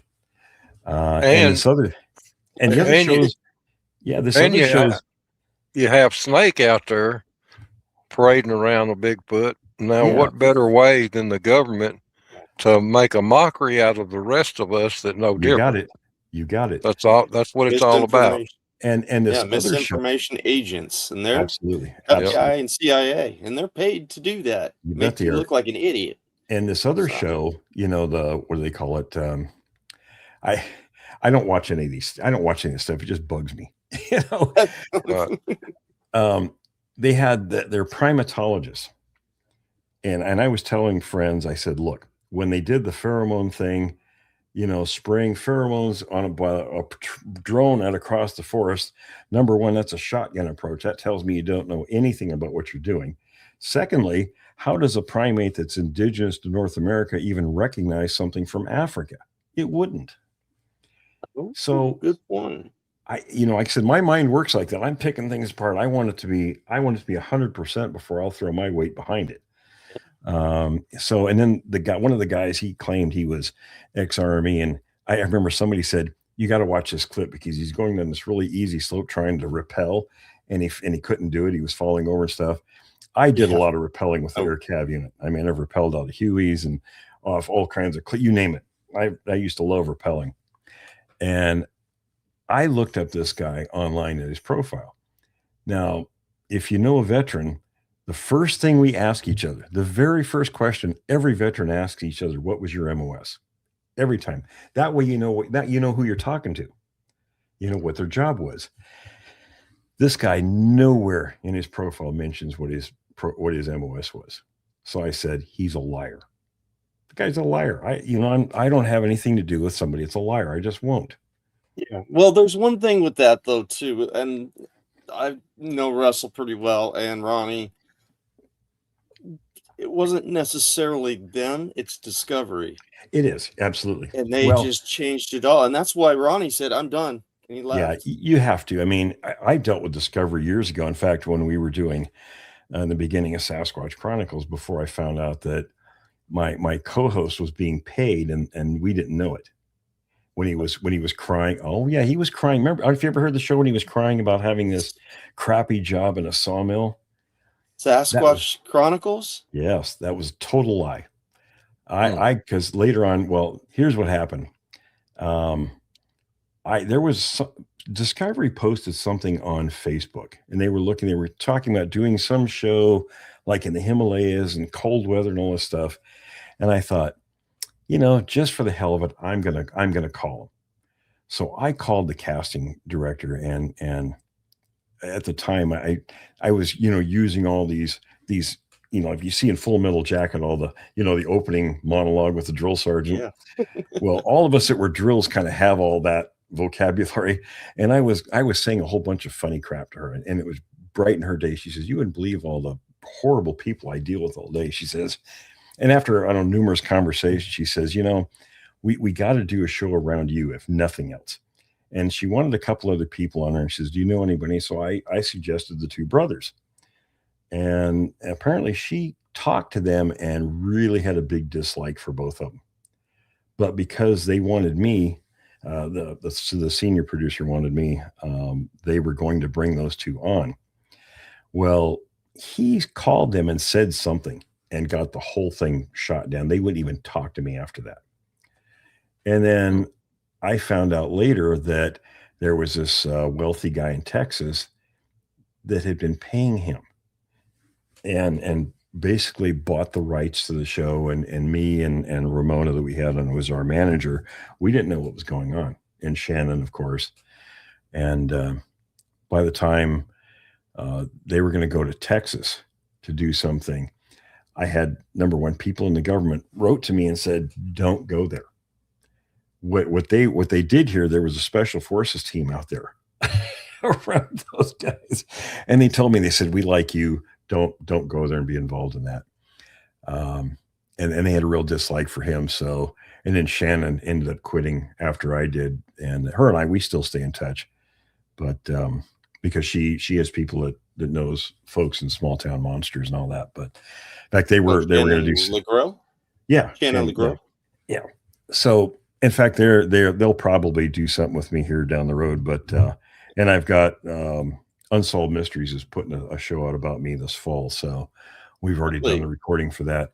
Yeah, I have a friend that's a producer at Unsolved Mysteries, and it was funny. A friend of mine in Texas, Joe De Hoyos, he actually runs a JRG for me.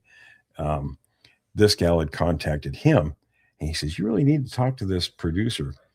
So we had a long talk, and she told me she's run the entire gauntlet of all the cryptid topics and everybody involved. And after we got done, she says, you're the most credible and knowledgeable person in all of this. She says, you're my guy. So I stay in touch with her. I send her pictures and stuff, the things that go on once in a while. And so it was one of her, the other producers that she knows there. She was actually putting this Unsolved Mystery show together. And so I'm on there, and then a couple, 2 or 3 of the witnesses that I thought were very good. I put them in touch with her so she could put this thing together. I don't even know what it's going to be, what it's all going to be like when it's all put together. But, I talk to people, and like with you guys, I'll do a show once in a while. It's sort of like, maybe I'll do one, maybe I won't. I was interviewed by Joe Rogan back in 2015, I think it was. The Sci-Fi Channel. Why? I'd stay away from him, man. Oh, I can handle Rogan. I did it for 2 hours on camera. It was funny. Sci-Fi contacted me. He had a short-lived show called Joe Rogan Questions Everything. Questions Everything. Yeah. I didn't really Ron know. Moorhead was on it. Yeah, I didn't really know who he was at the time, but I'd heard a few things about him. And Sci-Fi flew me to Burbank, and then That's the craziest place I've ever been in my life. I wouldn't drive there. If you could pay me $1 million, I'm not driving a car anywhere in Burbank. I work putting signs and stuff up all through LA. Oh, well, you know, San then. Diego. So they had nightmare. one of these summer college students, you know, that work trying to learn production. They had him come and pick me up and took me out to the Angeles Mountains. That's where they were doing this. They were filming some different segments. There's a guy in Alaska that did the whole harp thing. They were interviewing him, and they told me it was going to be an in-studio interview. So I had a tweed jacket and a tie and everything, and I'm, you know, dressed the part. Well, they wanted to do it out in the mountains, and it was hotter than hell out there. So I'm pulling the jacket off, the tie and everything, and then Rogan, when he rolls up, he wants to go down through the brush a couple hundred yards, you know, for the setting. And I'm looking the whole time thinking, there's snakes. There's got to be snakes everywhere. Oh yeah, I'm paranoid about. I grew up here in the Northwest. You don't have poison snakes here, so I'm paranoid. You got them everywhere. But thankfully we didn't see any. I'm sure we were too noisy. This group going down there, and then we were on. And that guy, boy, he can rapid fire questions at you nonstop for 2 solid hours, and I batted everyone right back at him. Every single one, didn't miss a beat. And at the end, he says, you know, if I was in charge, he says, you'd be the guy I would pay to do this stuff. And then of course he wanted me to stay in contact with him, but the producer for Sci-Fi, he wouldn't pass on my messages to him. So, but I recently I had a book, my newest copy of my book and my field guide shipped to him. So I thought, man, maybe he'd find that interesting. But it's funny. You said Angeles National Forest? Yeah. That's right behind me. Yeah, there you go. Well, you know, my buddy Adam, he works in Hollywood. Adam is he's sort of a special effects guy. He's worked in Hollywood since 1984, and he's worked on films and things. He mostly do music videos. In fact, he cracked me up. He said one time last year, he says I'm going to go crazy if I have to pick one more pimple off Cardi B's butt. But he's really good at what he does, and he's one of these. I can't tell you how many people contact me all the time. I get bombarded with stuff all the time, which is fine. I love talking to people and, you know, answering questions. I get it. You know, since I'm paranormal and cryptids, I had 2 weeks ago was Brazil. I had one from Ukraine. Oh yeah. You know, they followed me and my daughter home, and do we have to be worried? Are they looking to eat just women? And I'm like, right. Down. Your first 3 questions were not even close. Somebody asked me once. Somebody asked me once if I what I thought about these other topics, and I said I only do one crazy subject at a time. Yeah, I have my hands full with this one. So, and it's because after I saw what I saw, I had questions, and I wanted to answer those questions. I'm kind of tenacious when it comes to answering questions.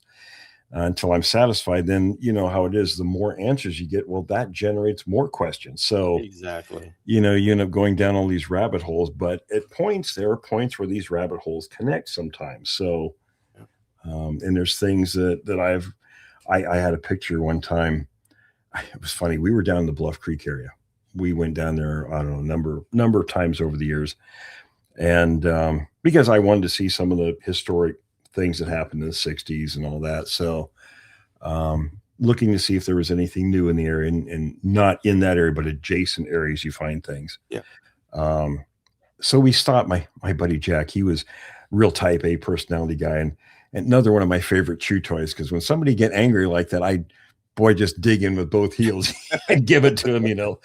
I give you a funny quick story. One time we were down there, and he bought this brand new Yukon. He had money, so he bought this brand new Yukon, and it had OnStar on it. And his 2 sons, he was a single dad, but his boys were teenagers in Vancouver, and he was trying to call them. And in the Bluff Creek area, you know, it's rugged terrain there, you know, and you get down in those valleys, there is no signal. I mean, unless you got OnStar, which would reach out. So he's trying to call his boys. Of course, you know, this had to be was it 90s? I can't remember. Early 2000s, maybe. So Yeah, early 2000s. So he's trying to tell the thing, to call his son Jack. And of course, he would say things too fast, so it would have you repeat or it would hang up. And pretty soon he starts swearing at the thing like it's a person. And I'm sitting in the other seat, kind of looking at him like this. And after a while, and he believes the things he was calling this thing, and because it would say slower, please, and then it would go, and he'd go, yes, like that. It was just like something you'd see in a movie. He was really doing this stuff, and I'm sitting there looking at him, just giving him the side eye. And finally, and it would say goodbye and hang up. Then he would call it all these filthy names and stuff. And then he looked over at me and he says, he knew he was caught. He says, yeah, you're probably recording this, aren't you? I should have been. I should have been.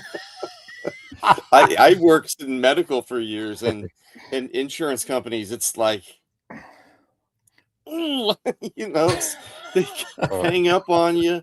Then they tell you, oh, we don't even have that department or whatever. And it's just like, it's frustrating. Why is it on the booklets?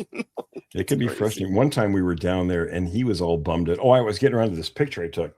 We couldn't find, I had the topos, and my job in the Army, I was a reconnaissance specialist, a cavalry scout. So our bread and butter was map reading, land nav, that was, scouts are experts at land navigation. So I still love topos maps, So I'm looking at the map, figuring out where we're going to go and how we get from point A to point B in this area. And for some reason, the road, I think we were in the wrong area. The roads didn't match up quite right. They were close, but they didn't quite, either they didn't link like they were supposed to, the map said, or there was something wrong. Anyway, it was kind of rainy and, miserable. Usually it's nice and sunny and warm there. But this day it was rainy and miserable. And, we pulled off to this little spot off the road, this dirt road. And I remember he was having a meltdown, and I'm just kind of sitting there looking at the map, and he gets out to walk around and clear his head, I guess. And I look over, and there was this huge, what looked like a bird nest. This thing had to be 4 feet across and at least 3 feet high, but the branches that made it up were really big. And I thought, boy, that is one damn big bird that made that. Yeah, exactly. And right. The guy that I called Mr. Black, I don't know, a few years back, I showed him that picture, was telling him the story. And he says, that's not a bird nest. I said, it's not. What is it? He says, what you found is something that's almost never found. He said, when these things make something, they use it for a short time, then they disperse all the material so humans don't find it. And this goes all the way back into, native stories and stuff too.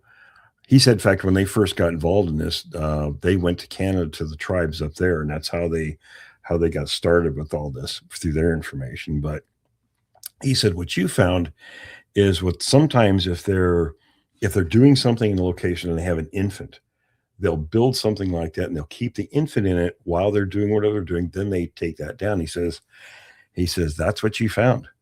And I thought, well, yeah, no wonder it was only 4 or 5 feet off the ground. It wasn't up in a tree. It was built between, I think, 3 alder trees that were close together, and it was down near the ground.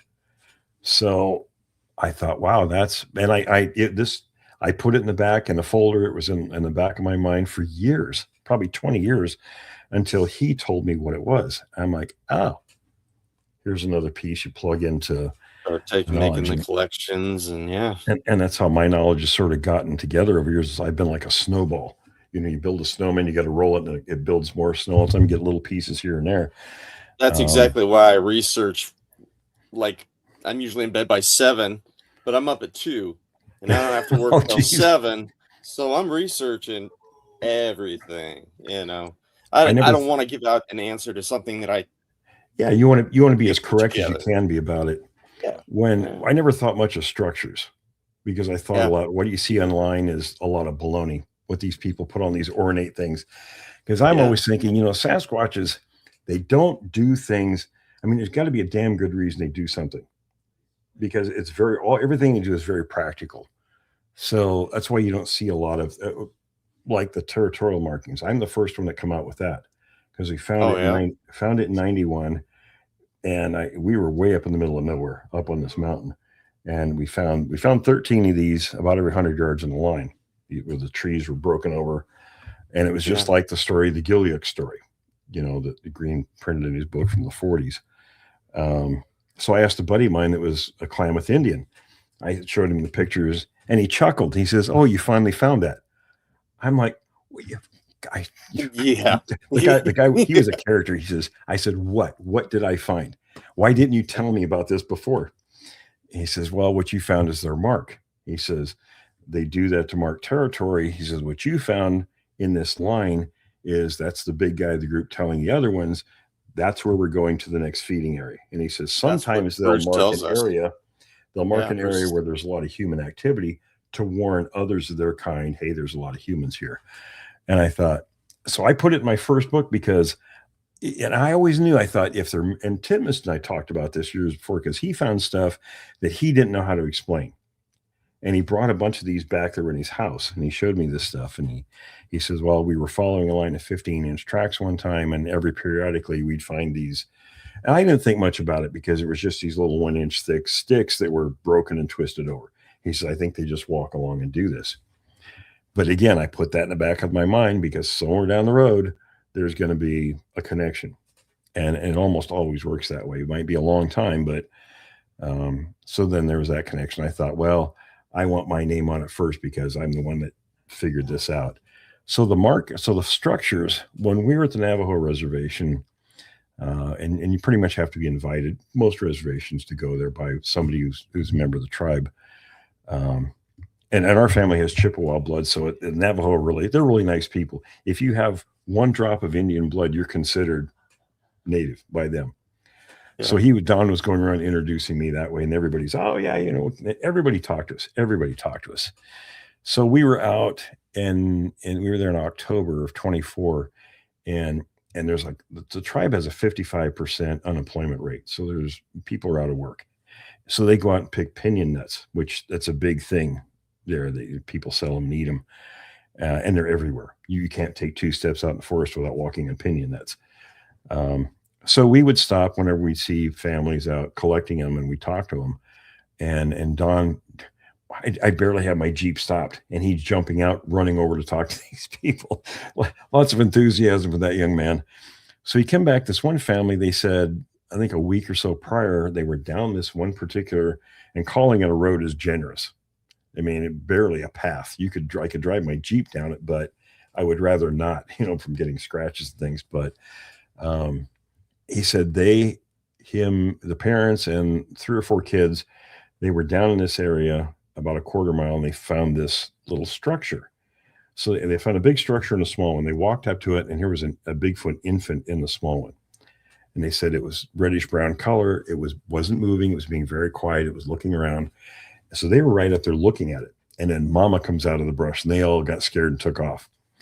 So they said, if you go down and Indian directions are funny. It's like they'll tell you, you go down so far and you turn at the big rock and these kind of directions, but I'll be damned if they aren't accurate, those directions. So we found this road they were talking about, and I parked my Jeep at the beginning of it, and Adam and I walked the quarter mile, and Don, he was off because they had heard a growl where they were currently at. So he went searching that area.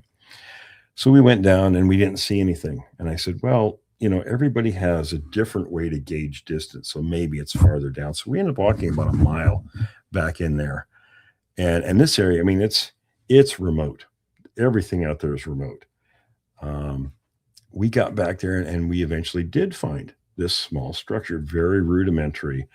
In the TV series we did, Bigfoot Navajo Nation, it's in one of the episodes. I can't remember which one it's in, but it's something that you would expect, something very rudimentary, not human intelligence, but it's basically a little more than a lean-to, and we found the beginnings of a larger one, where you could see all the branches were broken, and they were, a good indicator of high intelligence. Not human intelligence, but not ape intelligence. It's somewhere in between. There was always stuff happening. And one night, Don gets a text from somebody up in northern Arizona, about a 2-hour drive away from where we were in Window Rock, which is the capital. And so I said, well, we should probably get some audio of screams if we can. So we drove up there. And this was late in the evening. It was probably 10 o'clock when we went up. So we waited around about an hour. We didn't hear anything. He couldn't contact the person who sent the text originally. So we decided to call it a night because we had a busy day planned the next day. So we drove the 2 hours back. So we got 5 hours invested into this whole little operation. So I guess it was around 2 or 3 in the morning when we get back to the hotel. And then I decided we should stay in a hotel because I'm thinking, the old Army sergeant in me is considering people's motivation and their mindset, stuff like that. So if you got a good bed to sleep in, wasn't necessary to be out in the woods. You got a good comfy bed to sleep in, you get a shower, we get a hot meal at the hotel, and we're off and running for the day, So we get back to the hotel. My room's upstairs. I go up there and I'm getting ready for bed. And I get this text from the guys, from Adam and Don. They're still down in the parking lot. And it just said, "Get out here now," big letters. So I'm walking from the back of my room towards the door. I didn't even get to the door. I hear this howling just come blasting through the wall. It was that loud. And I step outside. They're both pointing at the mesa across the highway. That's about a half a mile away. And this stuff was we recorded for an hour, this sound. And the locals were all saying, "Oh yeah, that thing comes down here every 2-3 days and gives us hell. Then it wanders off down the mesa." It's all very matter of fact to them. They act like it's a drunk or something like that. They'll blast their horns, rev engines, try to get it to shut up because they're tired of it. It does this all the time. And it was just the whole trip was like that. And then we had, who Thinker Thunker is. Adam sent him, I think, 60 seconds of that recording. In the first episode of the TV show we did, he allowed us to use his analysis. And he showed very clearly that it was not Mexican gray wolf or any of the other animals that would be in that area. It was something completely different. So when Adam sent that to him and he sent me the result, I said, "Get a hold of him and see if he'll give us permission to put that in this." And of course he did. So we have a really good piece that I got from a hunter just a couple of weeks ago that he's doing an analysis for us now. It's a really good clip.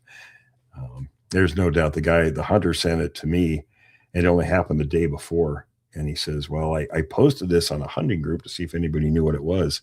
And he didn't want it to be a Sasquatch, but it was obvious that's what it was. And I said, "Well, I hate to tell you this, but now we're going to have it analyzed, so you'll get the proof." But I said, in my opinion, and I've heard these things many, many times over the years, up close and far away. We were up in the Olympic Peninsula one year, I don't know, 20, 25 years ago, my girlfriend and I, and we'd eaten dinner and we were walking up along the Quinault River, taking a little walk after our meal at dusk.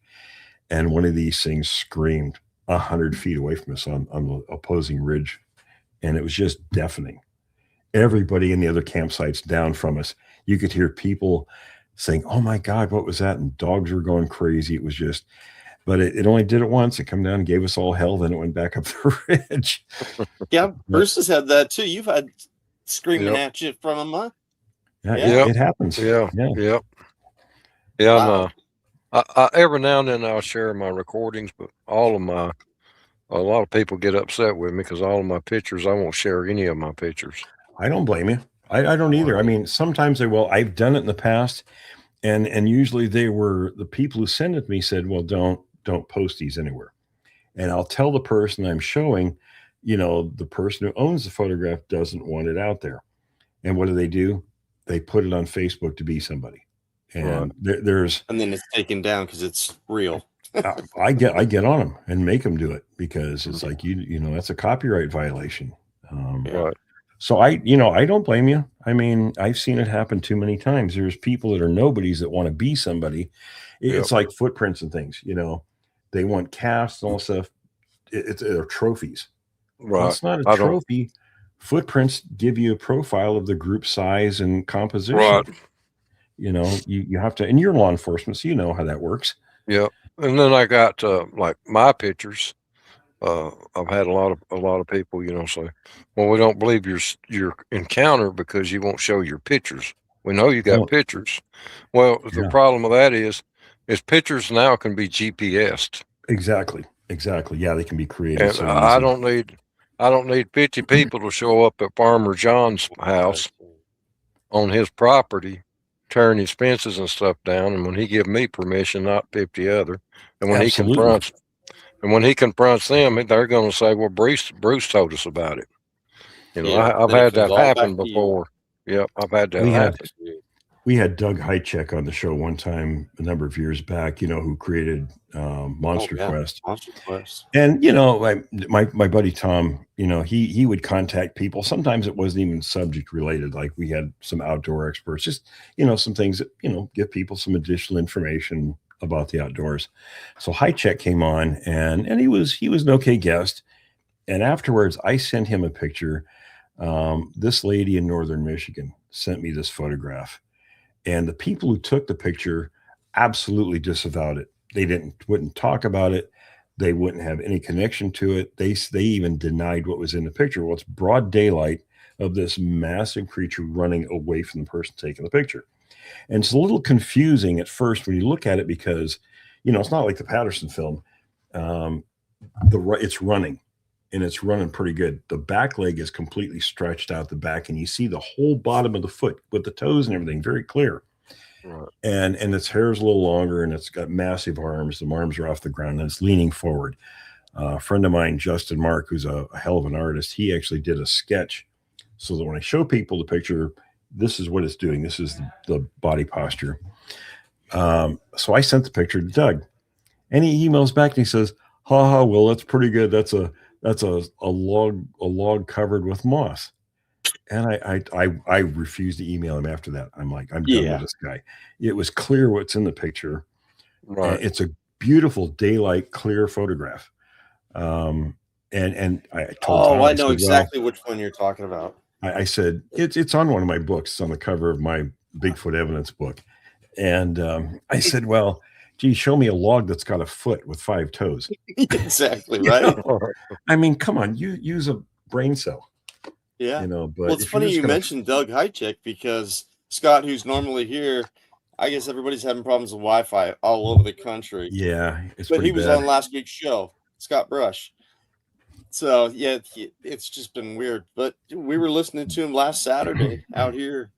Pretty good show. He knows a lot more than I thought he did. Oh, yeah. It's incredible. Yeah. Well, once you get out there a little bit, then you get everybody kind of, I guess at some point gets to know each other and gets contacted by people. That's kind of the problem with research is information is disseminated so much. Way back, it used to be easier because there weren't that many of us doing this stuff. And so the information would be channeled in and then we talk to each other. So I could call Green or DeHinden or Titmus or somebody and say, hey, I got this story from this person. What do you think? And then they would give me their input or vice versa. And there were certain things we used to hold back so that we could gauge whether a story was real or not. That isn't out there. Everything is out there now, unfortunately. Information overload. Yep. Yeah, it is. So it's really tough to gauge a real story. That's why sometimes if the story is good enough, I'll keep in contact with that person for a long time. Use DeHinden's old method, because if you're able to pull them little threads and they come out, it's going to lead you somewhere that maybe that person didn't want you to find. But say again, it's kind of a law enforcement technique also. Right. A lot of people overthink it when it's simple. True. Exactly. Yeah. I try to learn things. I mean, even being the age I am, I try to learn things. And, knowing people, my buddy in Texas, he's a retired cop now, and he was special forces in the Army. So there's a lot of things, and this is part of the government stuff. This is interesting. When I was living in California and working there, there was an incident where, I don't know if you guys have ever been or familiar with southern New Mexico, but and I lived in Las Cruces for a year before I moved back here, but it's not a real big place, it's not the place you'd think there's Bigfoot, but they are there. But that area, the Rio Grande River runs by that, and there's huge pecan orchards there, just huge ones. So there's a lot of greenery and there's a lot of cover. There's a lot of wildlife. There's everything they need to live there. The first or second time I went there to visit, my former girlfriend's son lives there. So we went there to visit for a week or two. And my buddy, before he became a police chief, he lived there and then he drove across into Texas, where the town where he was a cop. And he told me, he says, 2 weeks before I got there, that the local PD were called out on this group of young people just outside of town. And they had a little get together. And one of these things was up there throwing baseball sized rocks at them. So they called the cops. And so he and I went out there and looked. And sure enough, we did find signs of the things being there. But the story that really got his attention, now he'd had a sighting when he was a kid in Texas. So, he was a little bit familiar with the topic, but he told me that there was this 15-year-old kid and he was staying at a friend's house. He was there a little bit later than he thought. So he ended up going back home about 10 o'clock. Now in Las Cruces, the skies are absolutely amazing there at night. So people do not want streetlights because it destroys what you see. I mean, I've never been in a place where the sky is that clear at night. So they put them only on safety points, corners and things like that. So this kid was riding his bike home and he stopped. He had the feeling he was being followed. So he stopped into the nearest streetlight he came to. So he stops his bike and he turns around. Here's this thing. It's so big. It's on all fours and it's 6 feet high. And of course, he freaks out. He goes to take off on his bike. The thing reaches out and grabs his bike, throws him over the handlebars. He gets up and runs the rest of the way to his house. So the parents, when they get him calmed down, he tells them the story. They call 911. And one of the local deputy sheriffs comes out. Well, this deputy was a friend of my cop buddy. And that's how we found out about this. And so the kid's adamant about what happened. He says, I'll take you out there and show you. So they go out and they find the kid's bike where the frame was bent and thrown 15 feet up into a pecan tree. So he gets the bike, they get the bike down, and there was some blood on it. Apparently this thing cut its hand on the bike when it bent it or threw it. And he actually, now this is a chain of custody situation. So he takes a blood sample because he's on duty and he sends it into Texas to one of their labs. And they called it the $20 test, just the cheap test to see if it's somebody noticed, right? And apparently they made a mistake at the crime lab. The test didn't come back for a whole year. So they kind of forgot about it. And the deputy gets called in by the sheriff, who's not very happy. And he gets in his office and he says, why are we paying $60,000+ for this full spectrum analysis DNA test? And the deputy's like, that isn't the box I checked on the form. and the test, he actually had a copy of this test until about a year ago. We didn't know that. We thought that they confiscated it all. But the result only comes back as unknown primate, which when I wrote my first book, I actually contacted a professor in Edmonton at the university up there who was a DNA expert. And I told him I didn't want to talk Bigfoot. I want my readers to understand how DNA works. And I knew some of this, but I wanted it from a pro. And he said, well, if it's not like everybody thinks, it's not some magic system you can just plug something into and it gives you an answer. It's not grok, it's only as good as, like, we know a lot about humans, we know a lot about dogs because there's been a lot of information uploaded into that system.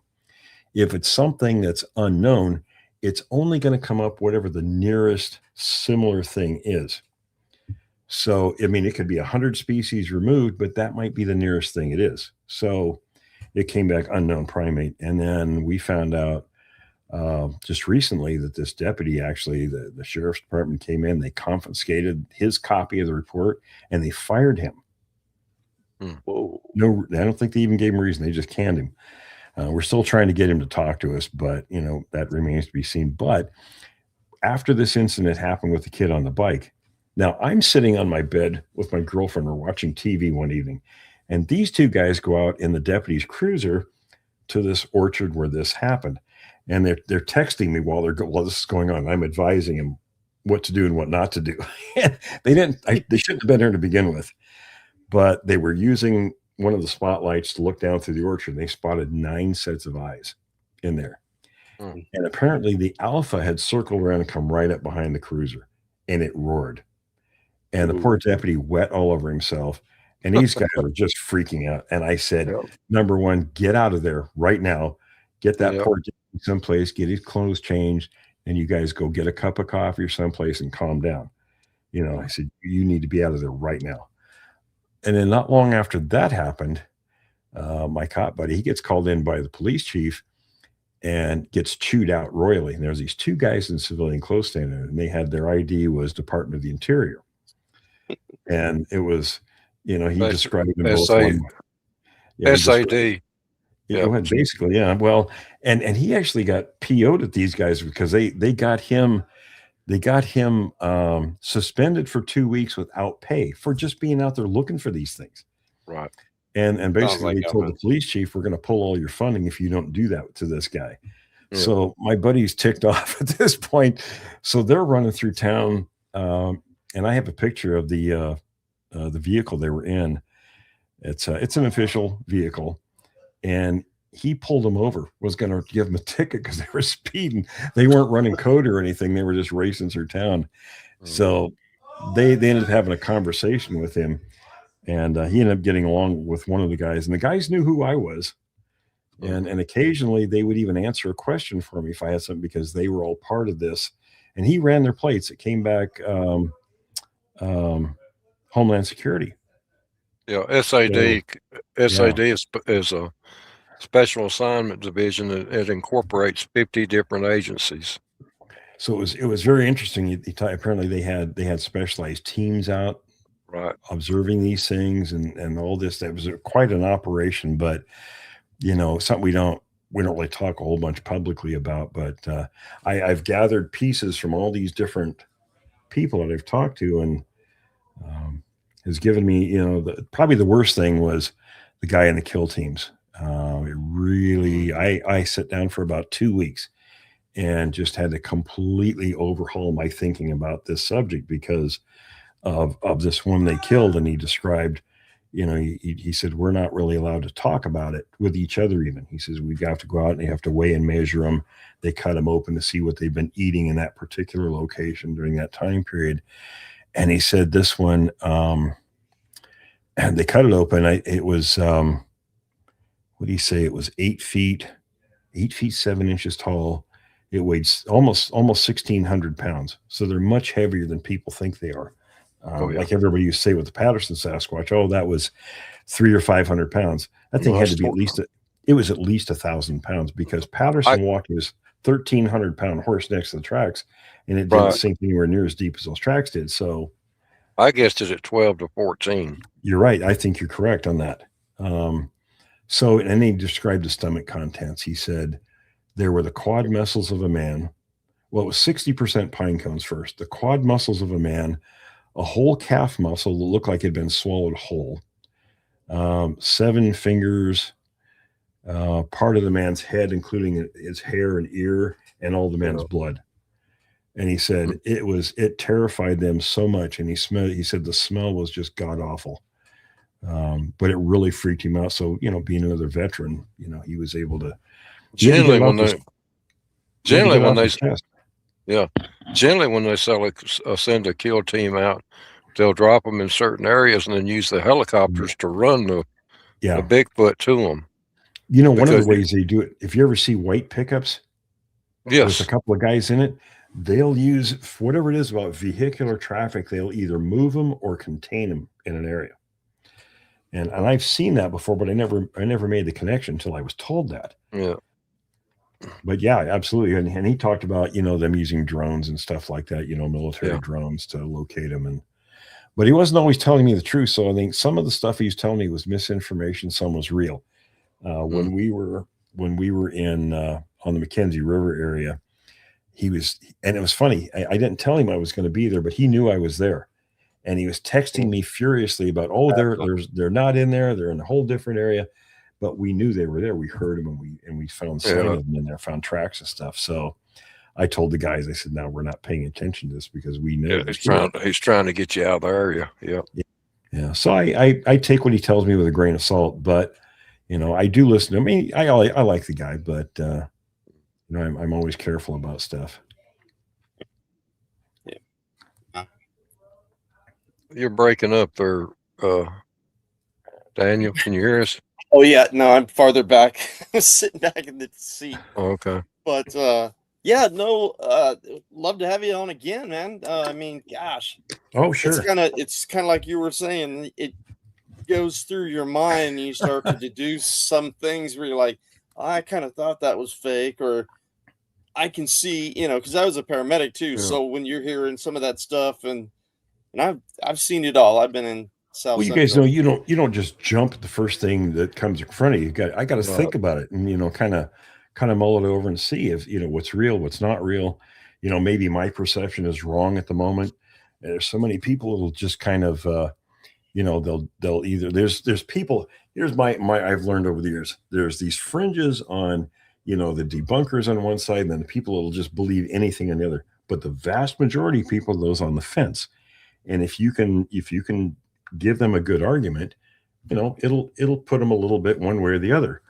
And a lot of great people out there. I mean, I really enjoy people, but that's what I find. And they're just waiting to hear, a good piece of information, a reason to be more pro than against something. I've learned some. Go ahead, Bruce. They've had an incident that they're waiting to hear if somebody says something familiar. Exactly. So they can connect with that. Right. And they know that they're not alone. That's a big thing. A lot of these people that have sightings, they think they're alone, and they're not. And we don't make any kind of judgments on the show. My show, we just listen. If they have questions, I'll do my best to answer their question and help them out. And after the show, if they want to see things, I'll send them pictures of signs and things like that to watch for. But, I try to help them with things. And if they got a bad situation, like with most territorial creatures, you have to establish a boundary. If they're coming in and doing things too close to a house, you need to cut brush back at least 50 feet, because these things, and other primates are the same way. They'll use cover to come in. Right. If they don't have the cover, that's a deterrent. The strongest smell is the boss. So, and it's something I was told by my contacts, Mr. Black. He said a 50-50 mixture of bleach and lemon juice. And you spray that around whatever perimeter you want. And you keep doing that. They're not happy about it at first. They'll throw a fit, but in every case, it's worked. So there's a few simple measures you can take that'll really help people. And I try to help people if I can. We've used that bleach technique in a barn when they were stealing pigs. It works, right? It works. Yep. You bet it does. Take it in and put it in a sprayer, a garden sprayer, and spray the whole barn. You bet. It'll keep them out of there. Yep. It's incredible. Well, we're going to have you on again, Willie. Absolutely. Absolutely. Yeah, I've enjoyed it. Blackie with you? Blackie OCPOTR? You said Blackie, and I'm like, I thought we had somebody by that. Here. The Old Coast? Probably not.